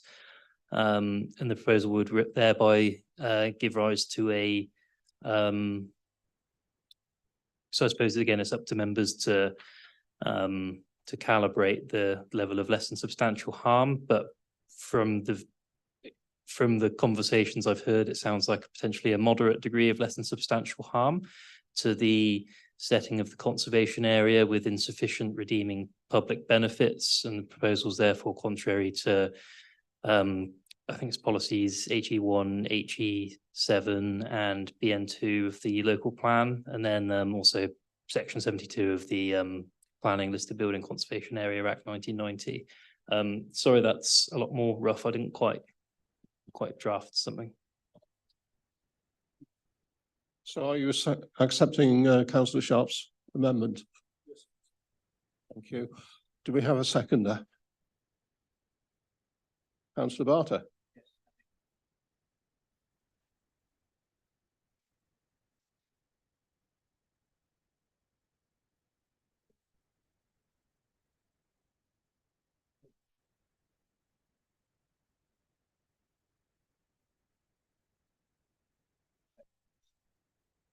Thank you very much. Does anyone wish to speak on that? Yeah, will you clarify? Thank you, Chair. Just to confirm then that as proposed by councillor Bambridge with the incorporation of councillor Sharp's amendment and seconded by councillor Barter, that the application is refused by with the reasons set out by the case officer and as agreed by the proposer and the seconder, that councillor Barrett wishes to speak. Thank you very much. Councillor Barrett.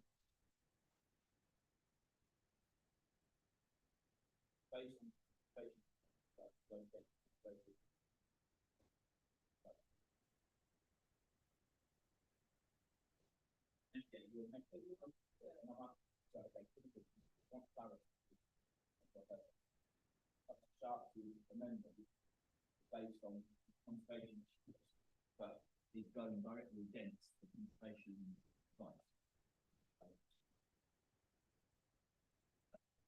Yes, thank you, Chair. I'll quickly answer this one.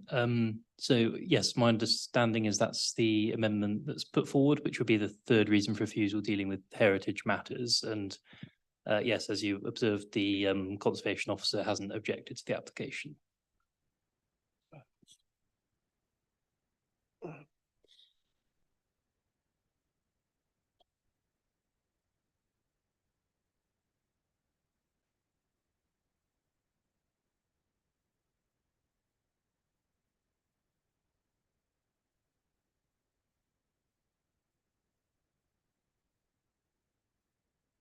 Thank you. Through you, Chair, then, just to clarify, we have the proposal from Councillor Bambridge and seconded by Councillor Barter, which is for refusal contrary to the case officer's recommendations. There are three reasons that centre around highways and substandard access and the erosion of highway safety.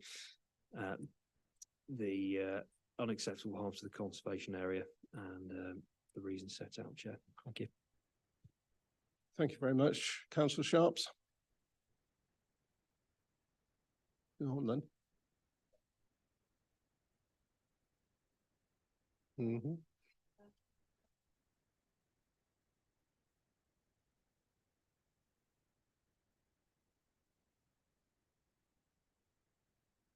Exactly. Thank you very much. So are we coming to the vote now, please? All those in favour of the proposal that Mr. Woods has just written out, raise your hands, please.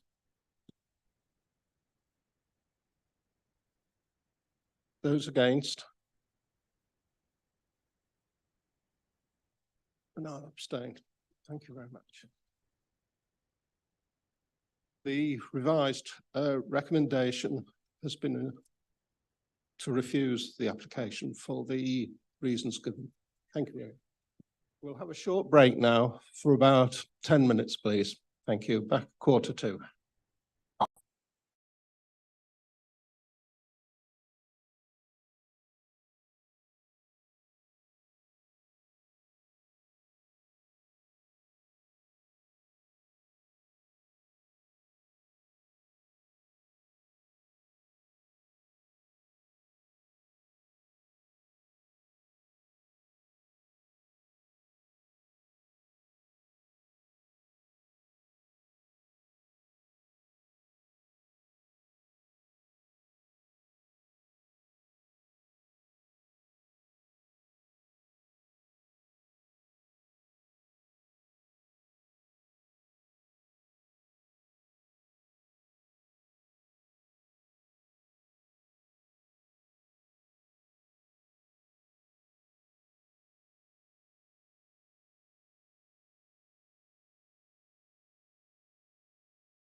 Agenda item 8.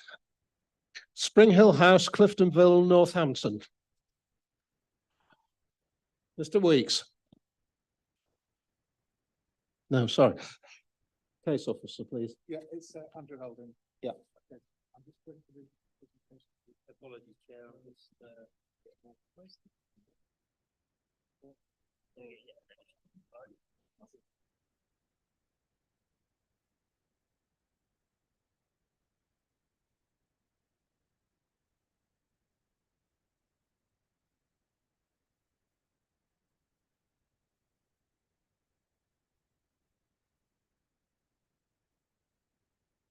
Thank you, Chair. This is Spring Hill House, Cliftonville in Northampton. Application is for change of use from a mental health residential facility into 30 residential units. This is the site location plan, so it's just outside the centre of Northampton. What you can see there is the ring road of Northampton, and then the arrow showing you where it is. It's directly opposite the General Hospital in Northampton.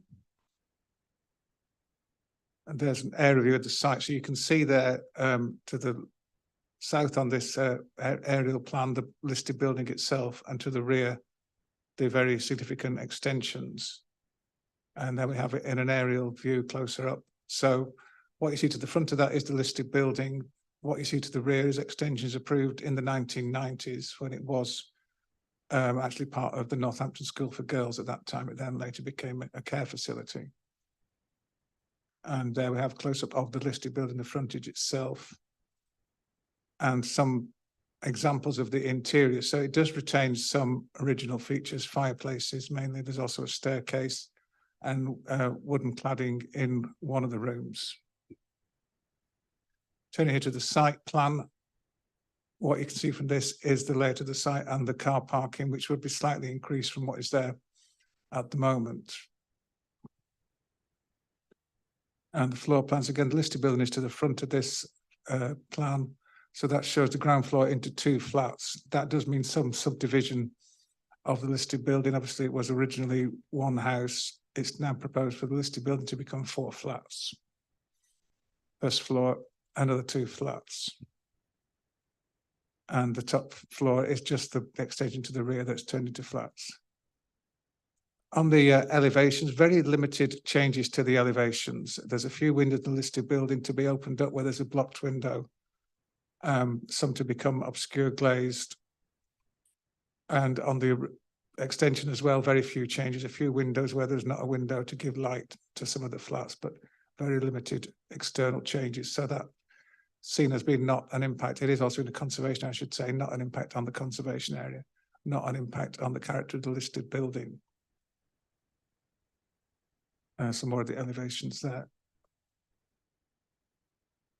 So turning to the standard of the flats themselves, all of these flats do comply with the nationally described space standards. The flats are of different sizes.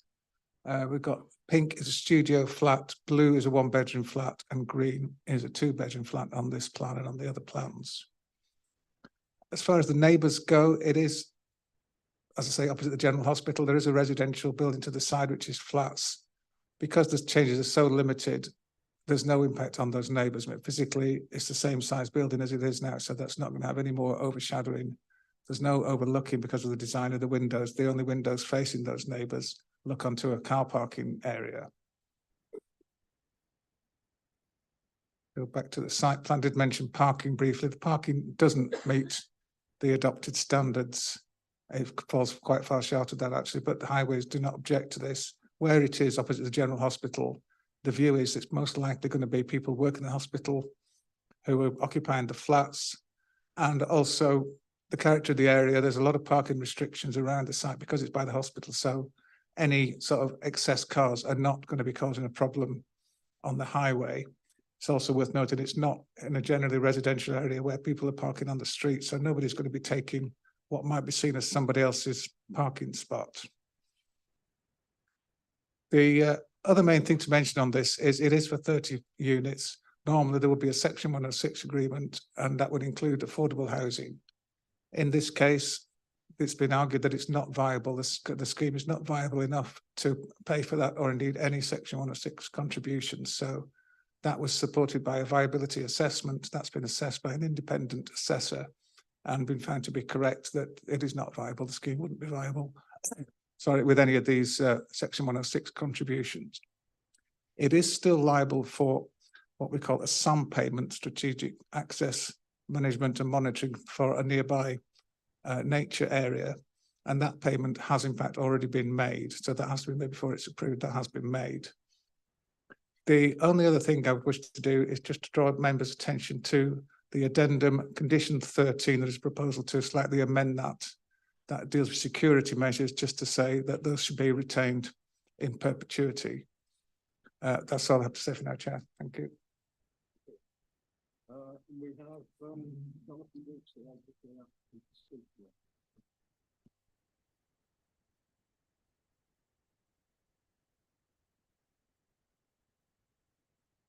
You're reserving your right to speak on the listed building consent as well. I am indeed, but I'm suspecting I probably won't need to.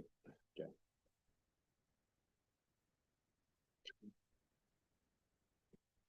Good evening, councillors.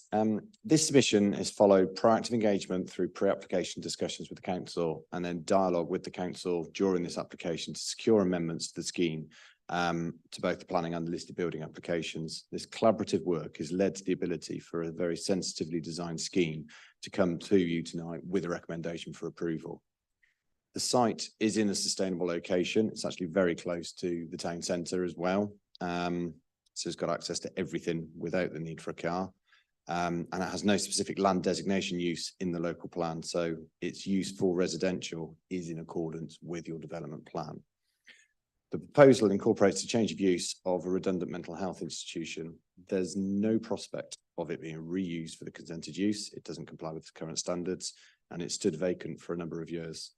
It's the southern part, the central part, which is a listed building with a more modern section to the rear, not itself actually listed, but nonetheless, the proposal will reintroduce a use to the whole of the site, preserving it for the future. Parts of the non-listed building will actually be removed. And that includes a two-storey glazed link to which connects it to the listed building, so that the listed building will then become a freestanding building again, and it will be more prominent on the site as a result, with some of the other single-storey sections immediately to the side of it removed as well. The mature soft landscaping will be retained, and the extent of the hard landscaping is not notably altered. So the proposal itself is considered to protect, if not enhance, the external setting of the listed building, and will not actually harm the setting of the conservation area. In terms of the listed building, as was commented, it was originally constructed as a single dwelling house. The conservation officer recognises that it's not realistic that it will be reused as a single property again, and that subdivision is, in principle, is acceptable. Some concerns by the conservation officer has been raised about the need for boarding over some of the internal features. However, with any subdivision, there is some requirements to install soundproofing and fireproofing between units. So this will be sensitively done as much as is possible to protect what is actually present. But there is elements which can't be avoided. And there is a condition which is attached to make sure that this is actually done appropriately, and the council or your officers have control over that. Besides that one negative comment from the conservation officer who did not object, there are no other negative comments which have been provided from any of the statutory consultees or the neighbours. So it is hoped that you can look to recommend approval for this delivery, for this application, which will deliver 30 homes and reuse a listed building in a conservation area. Thank you.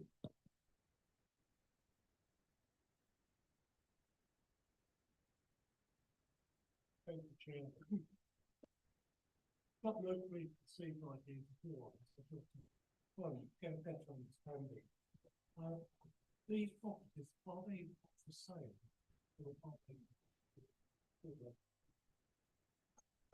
I don't know the answer to that question at the moment. Obviously, they will all be converted. I don't know whether they're going to be for rent or sale. In part, I will hold my hand up. It's not myself who's actually the person been specifically dealing with this. It's my colleague, but he's unfortunately on holiday in Poland, so I'm standing in for him. But I suspect at this stage it probably hasn't been predetermined whether they are being sold or rented. But I would suspect probably some would be rented and some would be sold. That's often what happens with a lot of these.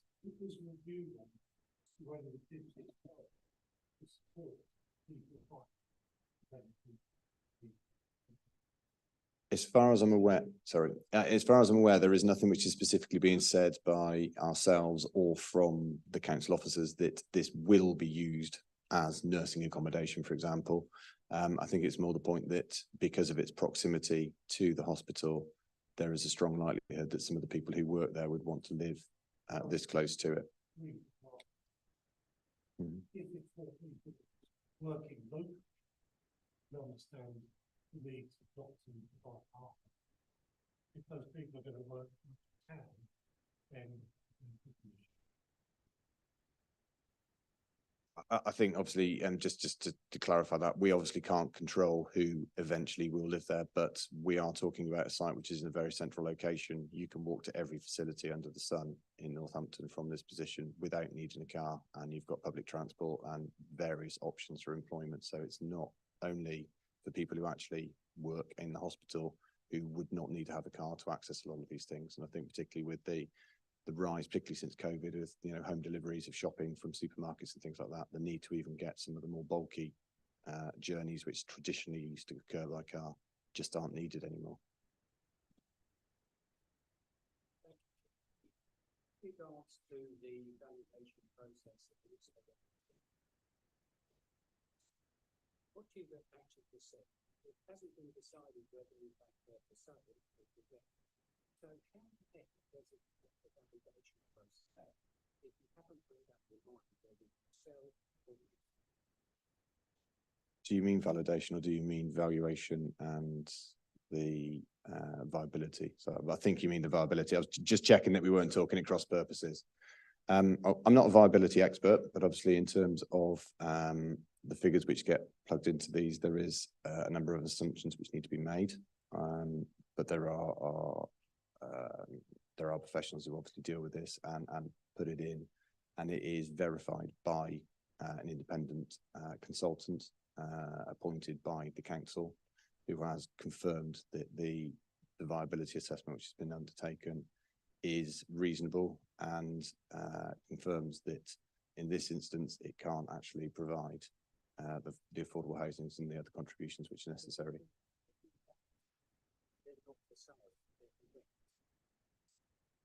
It usually takes the worst case scenario as far as I understand. Well, if say through renting it would generate X and through sale it's X plus Y, the lower of the options are the one which is actually taken to basically show the best option which could come out in terms of the value from the site versus what the requirements are. I.e., if you sold all the units, it was viable to give it, but if you rented them, they weren't. As I understand it, they would take it that it would be viable because you would be able to if they were sold. Mm-hmm.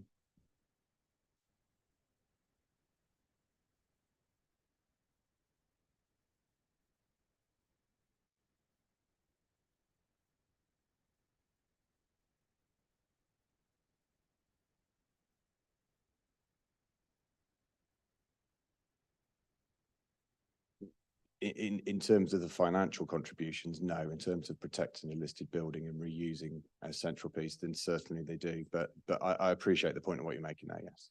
And obviously I can't comment on any of the schemes which come before you. I could just say there's one been undertaken and it's been collaborated independently by the council.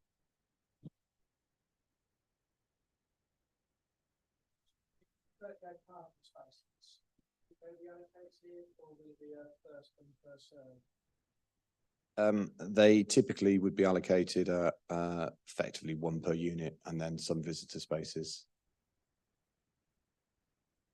So you end up with a big cat fight otherwise, don't you?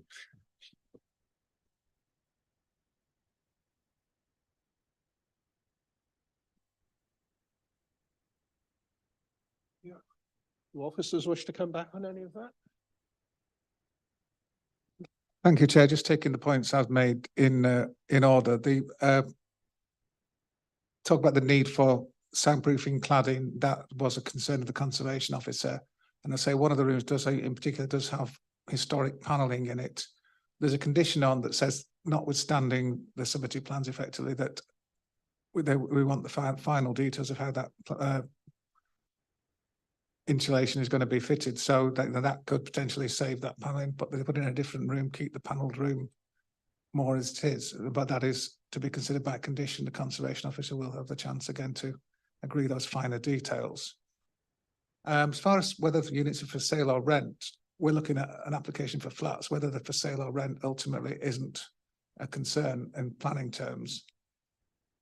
Who would live there? We're thinking, because it's opposite the hospital, most likely people working in the hospital, anybody could live there. There's no condition proposed, and we couldn't do that to say a certain type of people has to live there. But as far as parking goes, as I said, there's less parking spaces than the standards would require. But if anybody else wants to park extra cars, they're not going to have an impact by doing that. They can't park on the street outside because it's double yellow lines. There's no available residents parking nearby that they would be deflecting other residents from where they might park in front of their own houses. It's not that area. So if you've got a car, if you want two cars and you've only got one space, it's not the place for you to live because you can't park the second car effectively. So that's, I think, deals with that. Viability assessment, finally, that has been produced by a viability expert, assessed by another viability expert. And what it looks at is what it's going to cost to develop the site, what it's going to be worth at the end of the day. And even if the units are rented, they still have a value. There'll be a landlord who's taken an income and that can generate into a capital value for that unit. So it's not necessarily that different between the two. And either way, it is saying that it's not viable. So if the Section 106 payments were all made, effectively the scheme couldn't go ahead, is what that viability assessment is saying, and it wouldn't happen. The listed building would continue to stand empty effectively. Okay, thank you, Chair.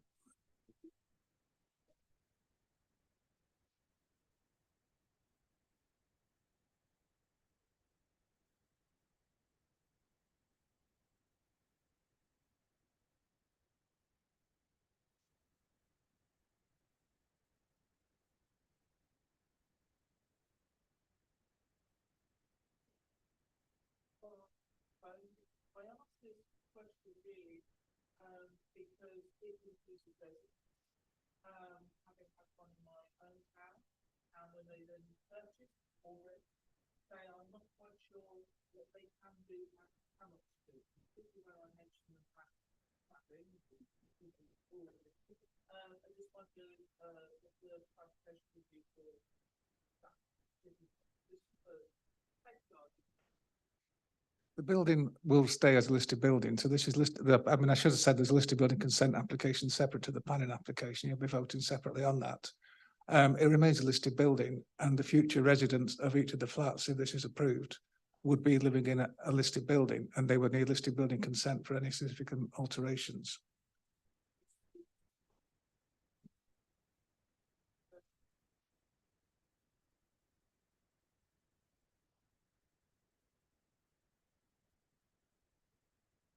I mean, if they're buying the units, then they would do a search and they would be told that. If they're renting, it's up to the landlord to make that quite clear to them. Yeah.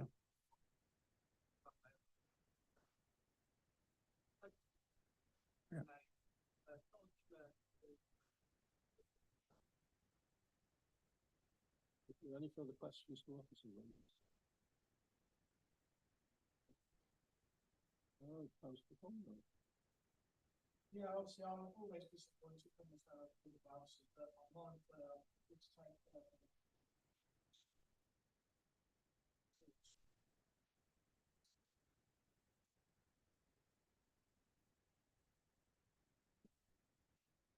did we have a second one? Does anyone wish to speak?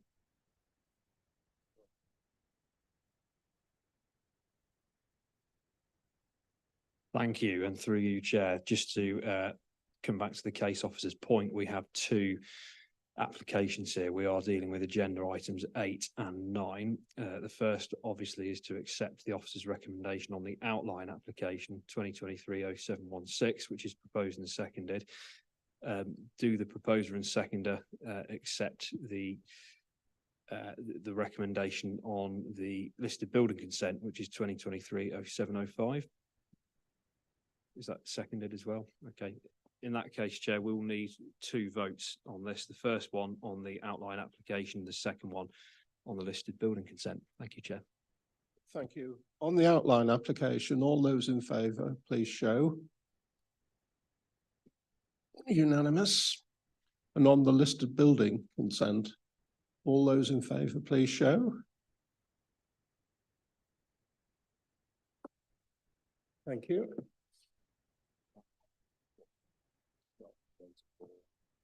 Yeah, what were you voting on, Councillor Sharps?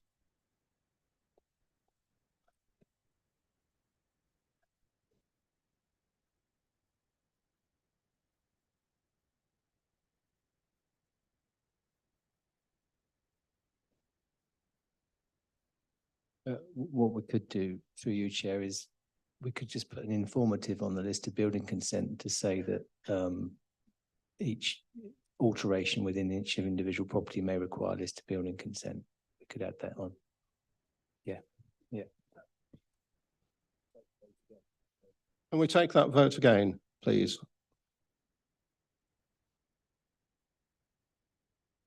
We'll do both. So on the planning application, all those in favour, please show. Unanimous. And on the list of building consent with the informative, all those in favour, please show. Thank you very much. Both of those are approved. And now we have Land East of Forest Road, Piddington. This is item 10. Councillor Barrett.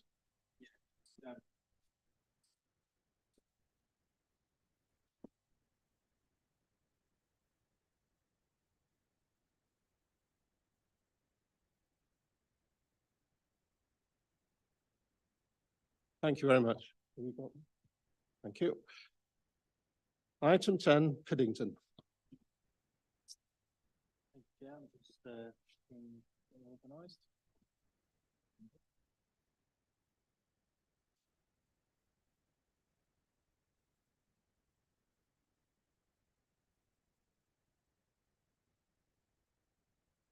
That's all right. Just take a second.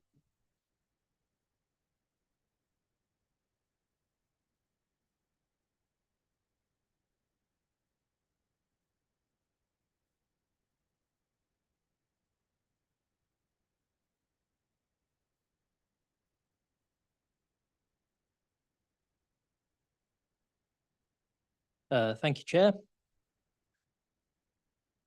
So before I start, I just wanted to draw members' attention to the written updates for this application. The written updates largely comprise of officers' commentary on a late letter that was received by the applicant in relation to the officer report. The only part of the written updates that is not related to that letter is the final paragraph, which refers to an error in paragraph 7.76, which implies that there would be a passing place included and there'd be no significant changes to the access. Obviously, this is in the written updates, but just for clarity for members, part of the road would be widened from 2.66 meters to 3.48 meters.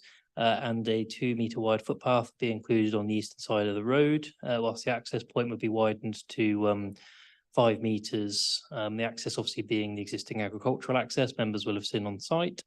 And obviously, just for clarity's sake, this does not change the overall recommendation of officers, and obviously officers have put forward the view that highways arrangements are acceptable in any case. As a very brief verbal update, we have had a very late comment from Nature Space, who deal with our licensing for great crested newts, and they have confirmed that they are content to give the applicant a license in relation to great crested newts. So had this application been recommended for approval, they suggested a condition we would need to include, but obviously since the recommendations for refusal, this doesn't change the overall picture being put forward to members. This application relates to a parcel of land immediately to the east of Forest Road and immediately to the south of the village of Piddington. The site is surrounded by countryside to the south and east, while Church Farm and the built form comprising Piddington lie to the west and north respectively.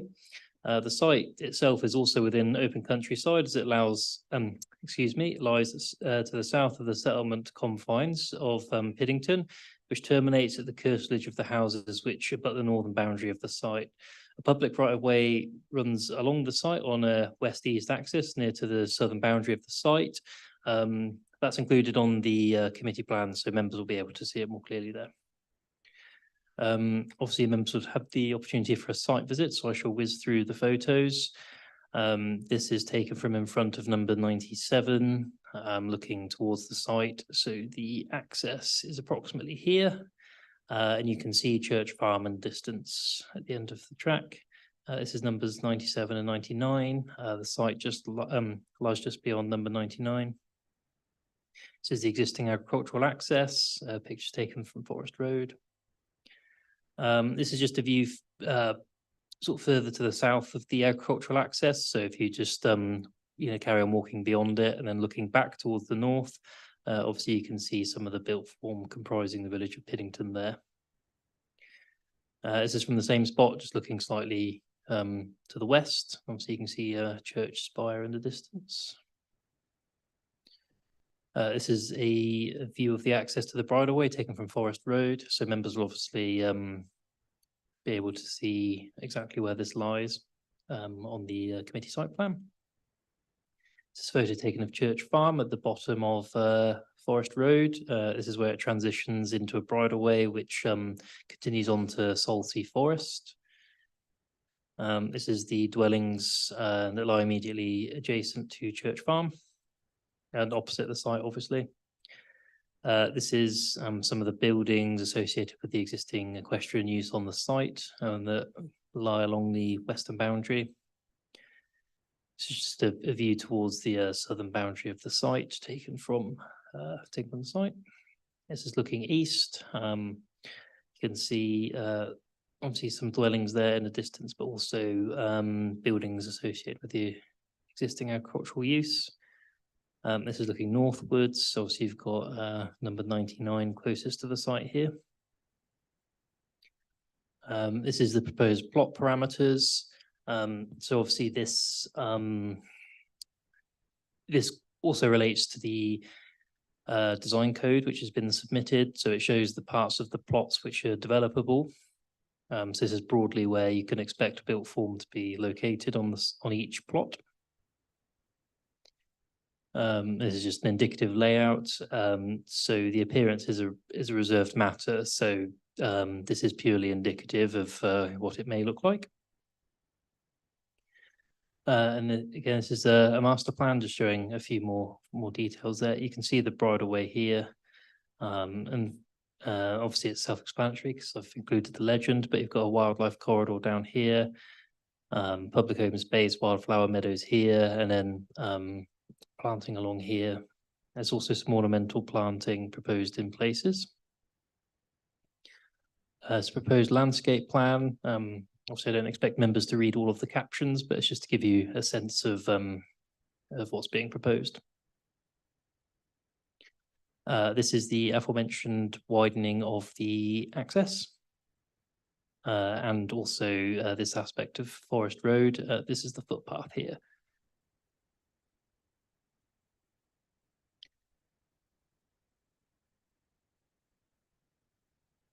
Excellent.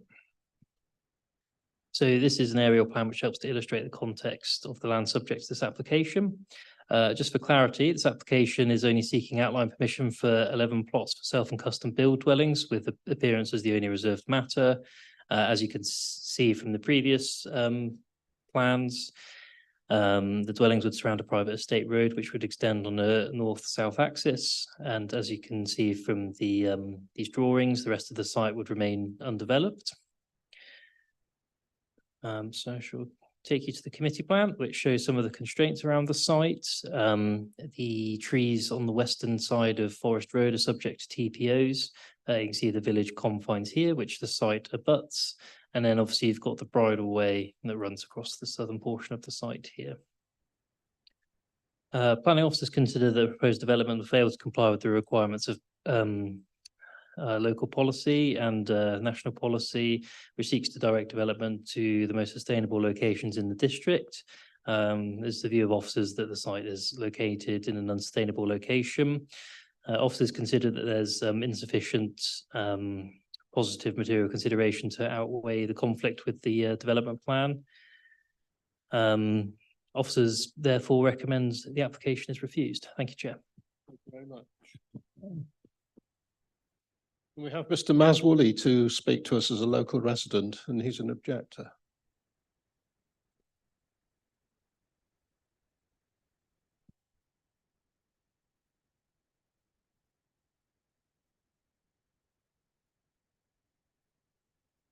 I've only seen a photograph of the back of my house. Anyway, so I worked on the neighbourhood plan team, and there's a ratified neighbourhood plan covering the Hackleton parish. And during that, we took a great deal of consideration of the demand for housing and employed consultants to advise us on this. And at no point was there any self-build discussed or identified to us within the parish. The proposal for additional houses that was allocated was approved by the planning inspector, and no comments were made about any lacking of self-build. I'd also like to point out that this scheme, although it goes under the heading of self-build, is only a scheme to build the footings of a housing estate. 11 houses crammed in round a close don't look like a self-build development to me. They look like a mini housing development, and there is no guarantee that there will be sales of all those units at the kind of prices that have been indicated in discussions online. If it wasn't self-build, I think this committee would be rejecting it out of hand as completely inappropriate in a rural location outside the village confines. The officers have already discussed some of the issues, but I would like to put an emphasis on the loss of grazing land. As grazing and horse riding is very important in this area, as it is in many villages around Northampton. And the proposed amenity that we're going to get from this development, it's actually a private development on private land, no public access. So who is going to be able to use the wildflower meadow? Because as I understand it, no element of the project is actually going to be formally adopted by the local authority for access. And there are questions about land ownership and whether in fact the proposal can actually widen a road which is believed to be within the curtilage of someone's farm. From a sustainability point of view, as the officers point out, Biddington is a low-level village. It doesn't even have a pub anymore at the moment. So you would have to walk as far as you could get from the local school, pretty much, to walk to school, so people wouldn't do it. In terms of traffic, again, the national tests, sorry.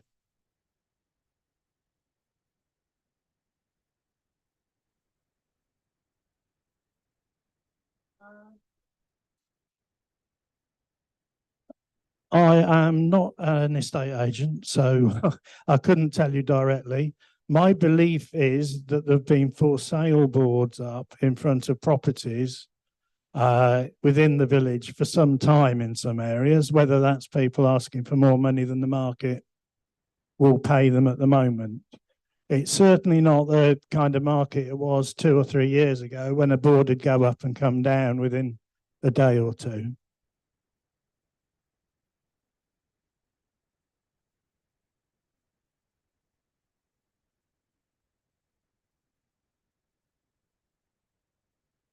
Now we have Mark Seymour, who's a local supporter for the scheme. Mr. Seymour?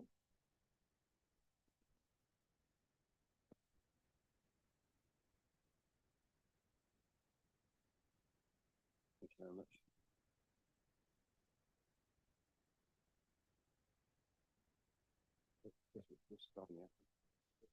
Hello, yep. Thank you. Hello, my name is Mark Seymour. Me, my wife, daughter and son-in-law and their young children are Northampton born and bred. We've been looking extensively for neighbouring self-build plots for several years. We want to build sustainable and affordable forever homes to mutually support their young family needs and our needs as we get older. This arrangement and the village amenities, which are good, and the local school will dramatically reduce our car usage and travel needs for both families.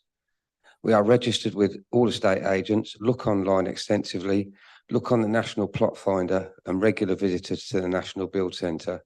Plots are rare and when available are usually secured by local builders and then sold on or developed for others. The council's self-build provision is failing self-builders. There's no point in looking for a plot within the town. The land just doesn't exist. The edges of the village are the main hope. We were very excited to see that South Northants local plan was recommended this. We would build a sustainable home that is well insulated, uses renewable energy like solar panels and heat pumps, ecologically and environmentally friendly and in consideration of the local village needs. We have a strong desire to be a village location where we can retire, but more importantly, add and contribute to the local community. We want to fully integrate and support the village community in all ways possible. The Piddington small self-build development is an ideal linear development for the village. We regularly visit our extended family in Hartwell and Hardingstone and also meet them at Saucy Forest for family walks and cycles. We're keen walkers and cyclists and wherever possible use public transport. The Ability rural bus service, door-to-door service for Piddington residents is amazing. 3 days per week to all Northampton shopping centres and town centre and many other journeys. Recently granted £470,000 grant by the council for its longevity and continuing to support the local villages. The Piddington amenities are excellent. A short walk, which we did Sunday and the previous Sunday, 13 minutes, to a well-stocked convenience store and post office that opens from 7:30 every day. The butchers, the church, the White Hart pub, a lovely pint there Sunday, local school, the Village Hall Cinema Club, the Village Hall Theatre Club, the Waynedale Walkers Group, the Cricket Club, the Football Club and the allotments. All these features provide transport independence and happy communities with healthy living. This development brings much needed finances to the local community, enhances the village character and the development protects the footpaths of the village. Our build will be timely, sustainable, include renewables, ecological and affordable. The sustainable and ecological self-built development is a natural linear development to the village. It's not urban spread and it's not removing farmland. I asked the committee to approve the planning consent for self-builders. They are self-builders out there. They do want to build. It's not a multi-site development. It is not. Thank you.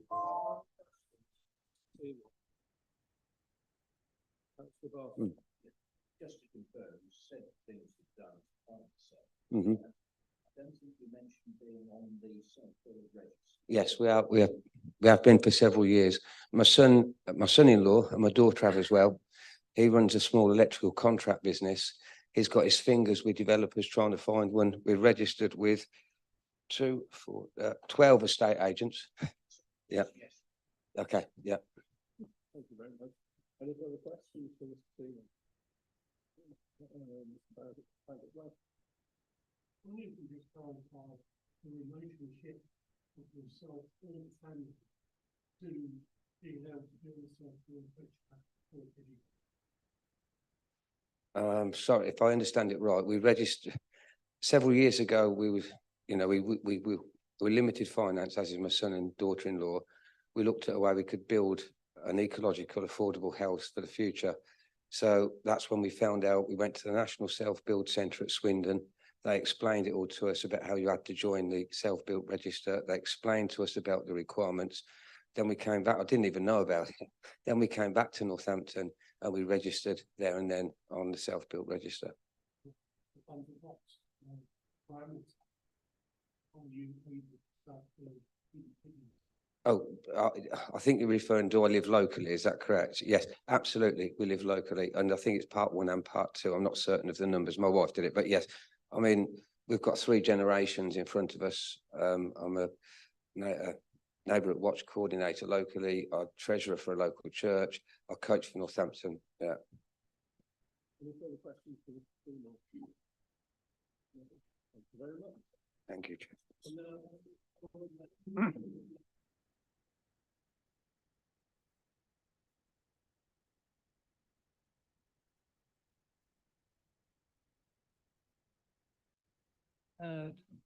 Good evening, Chair, Committee. My name's Colin Baines. I stand before you today as a hopeful self-builder representing not only myself, but a group of 15 individuals and their families who have formally registered their interest in acquiring a self-build plot in Piddington.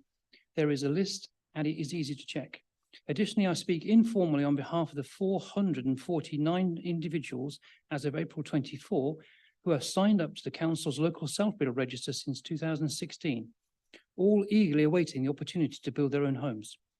Let me begin by sharing my journey.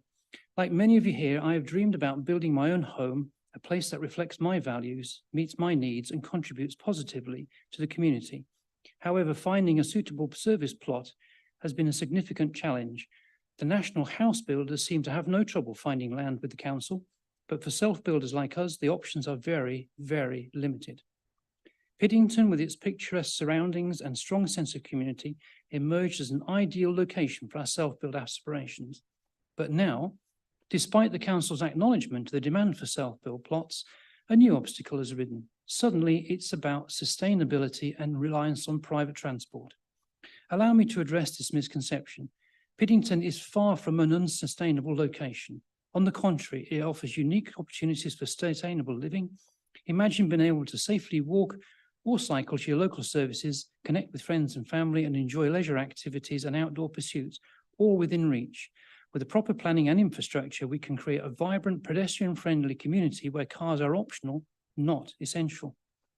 Furthermore, our self-builds will adhere to the highest standards of efficiency, incorporating renewable energy sources, sustainable practices. We are committed to building homes that not only meet our needs, but also minimize our environmental footprint.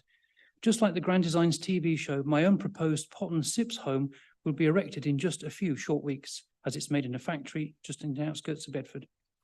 It's disheartening to face this new hurdle, especially when it contradicts the council's own planning policy, LH1 and LH5, which allow for developments on the outskirts of villages like Piddington.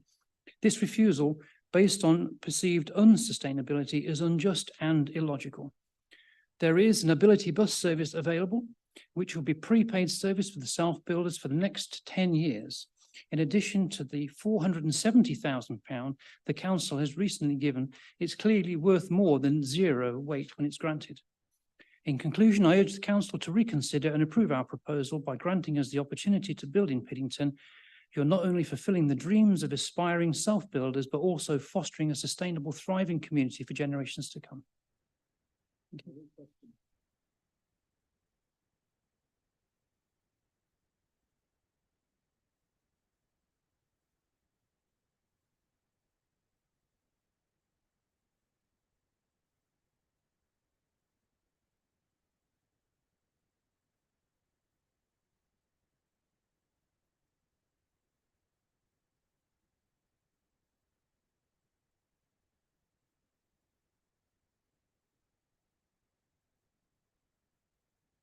Good evening, Chair, members.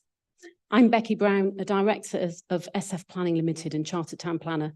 I'm here today to represent the applicant, but also those many individuals and families aspiring to build their own home within the district. This application seeks permission for 11 serviced self-build plots at Piddington. Piddington, along with Hackleton and Horton, is classed in your development plan as a more sustainable secondary service village A by virtue of the services and facilities on offer. Despite the conclusions of your officers, your adopted development plan provides a clear route to enable you to grant planning permission for this much needed type of housing. The South Northants local plan includes a number of exception policies which allow specialist forms of housing in locations where open market housing wouldn't ordinarily be acceptable. This includes the most important policy for the determination of this application, which is policy LH5. This confirms that proposals for self or custom build sites immediately adjoining the confines of secondary villages A will normally be permitted where they help to meet demand. You will see from the report at paragraph 7.36 that your officers have concluded the development complies with the policies relating to self-build exception sites, which allow such developments in locations such as the application site. At paragraph 7.26, officers confirm that the development would help meet a need for self-build dwellings that would otherwise go unmet.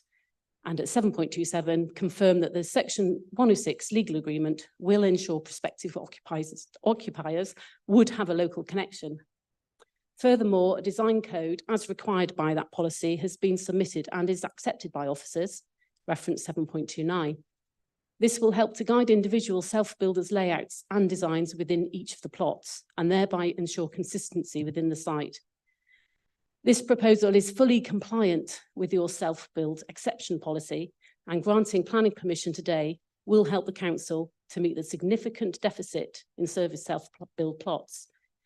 An appeal inspector last month concluded there is an urgent requirement to address this significant deficit, and it's our view that very substantial weight should be attached to this matter in the planning balance. At your last meeting, you'll recall granting permission in principle between 2 and 4 self-build plots outside of the settlement confines of Paulsbury, which is also categorised as a secondary village A. We'd respectfully request that you continue this proactive approach to decision-taking by permitting this application also, which will bring with it a number of community benefits. These include self-builders' investment in the local community, the provision of public open space, a contribution of over 6,000 towards the local rural bus service, up to 95,000 in education. And I was just going to say, I'll answer any questions. The grants of the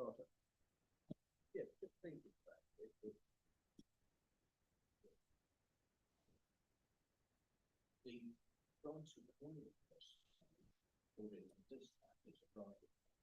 Can you confirm how that will be preserved or protected?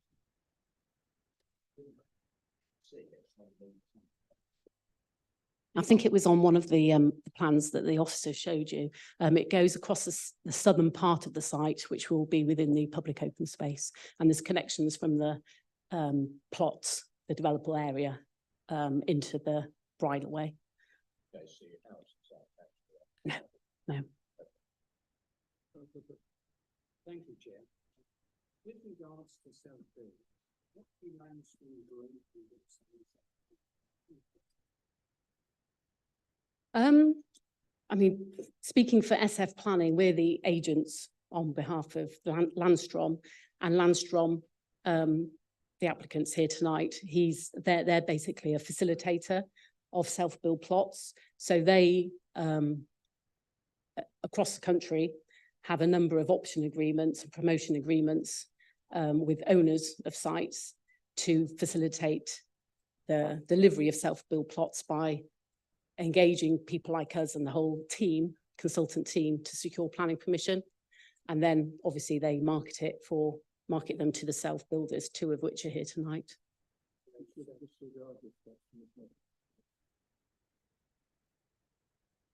I didn't say that.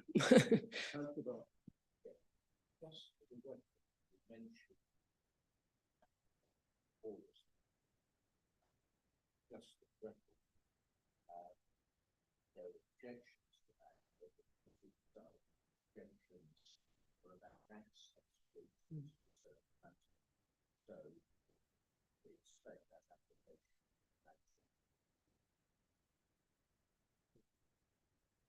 Any further questions from the crowd? No, thank you very much.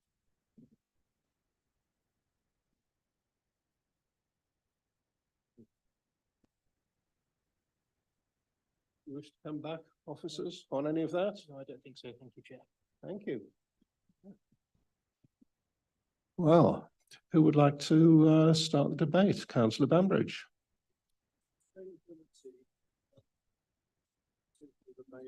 very important, referred to there. But the one sustainability factor not mentioned is employment. And one of the reasons for self-builds is to help people find dwellings that are convenient to their travel plans as far as employment is concerned. I just wondered how much weight that sort of put the fit. Not aware of any sort of area of major employment around Hillingdon. But just that we not require a park or bus. The question of employment?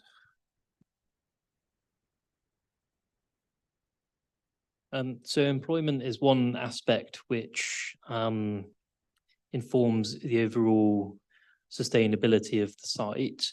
It is dealt with in the primary reason for refusal, and the view that's being put forward to the committee is that there aren't significant employment opportunities within walking distance of the site, and therefore it weighs against the site in terms of sustainability.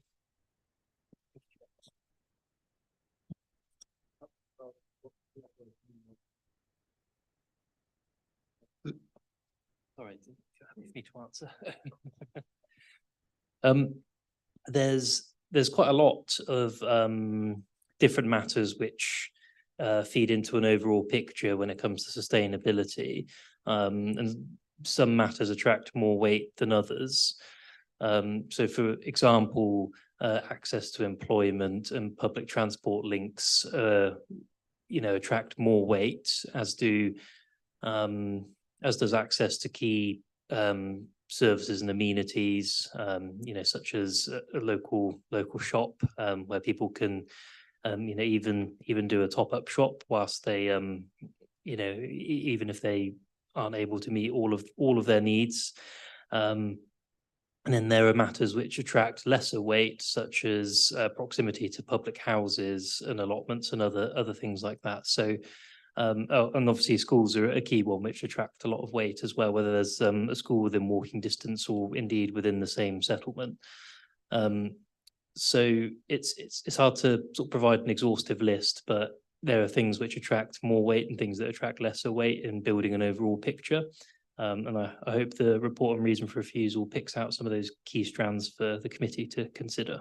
Thank you, Chair. Thank you. Any other views? Would anyone like to make a proposal? Councillor Pritchard.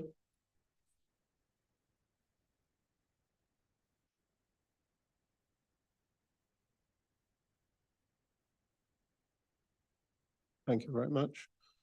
Do we have a seconder? Councillor Clubley. Does anyone wish to speak? Moving to the vote.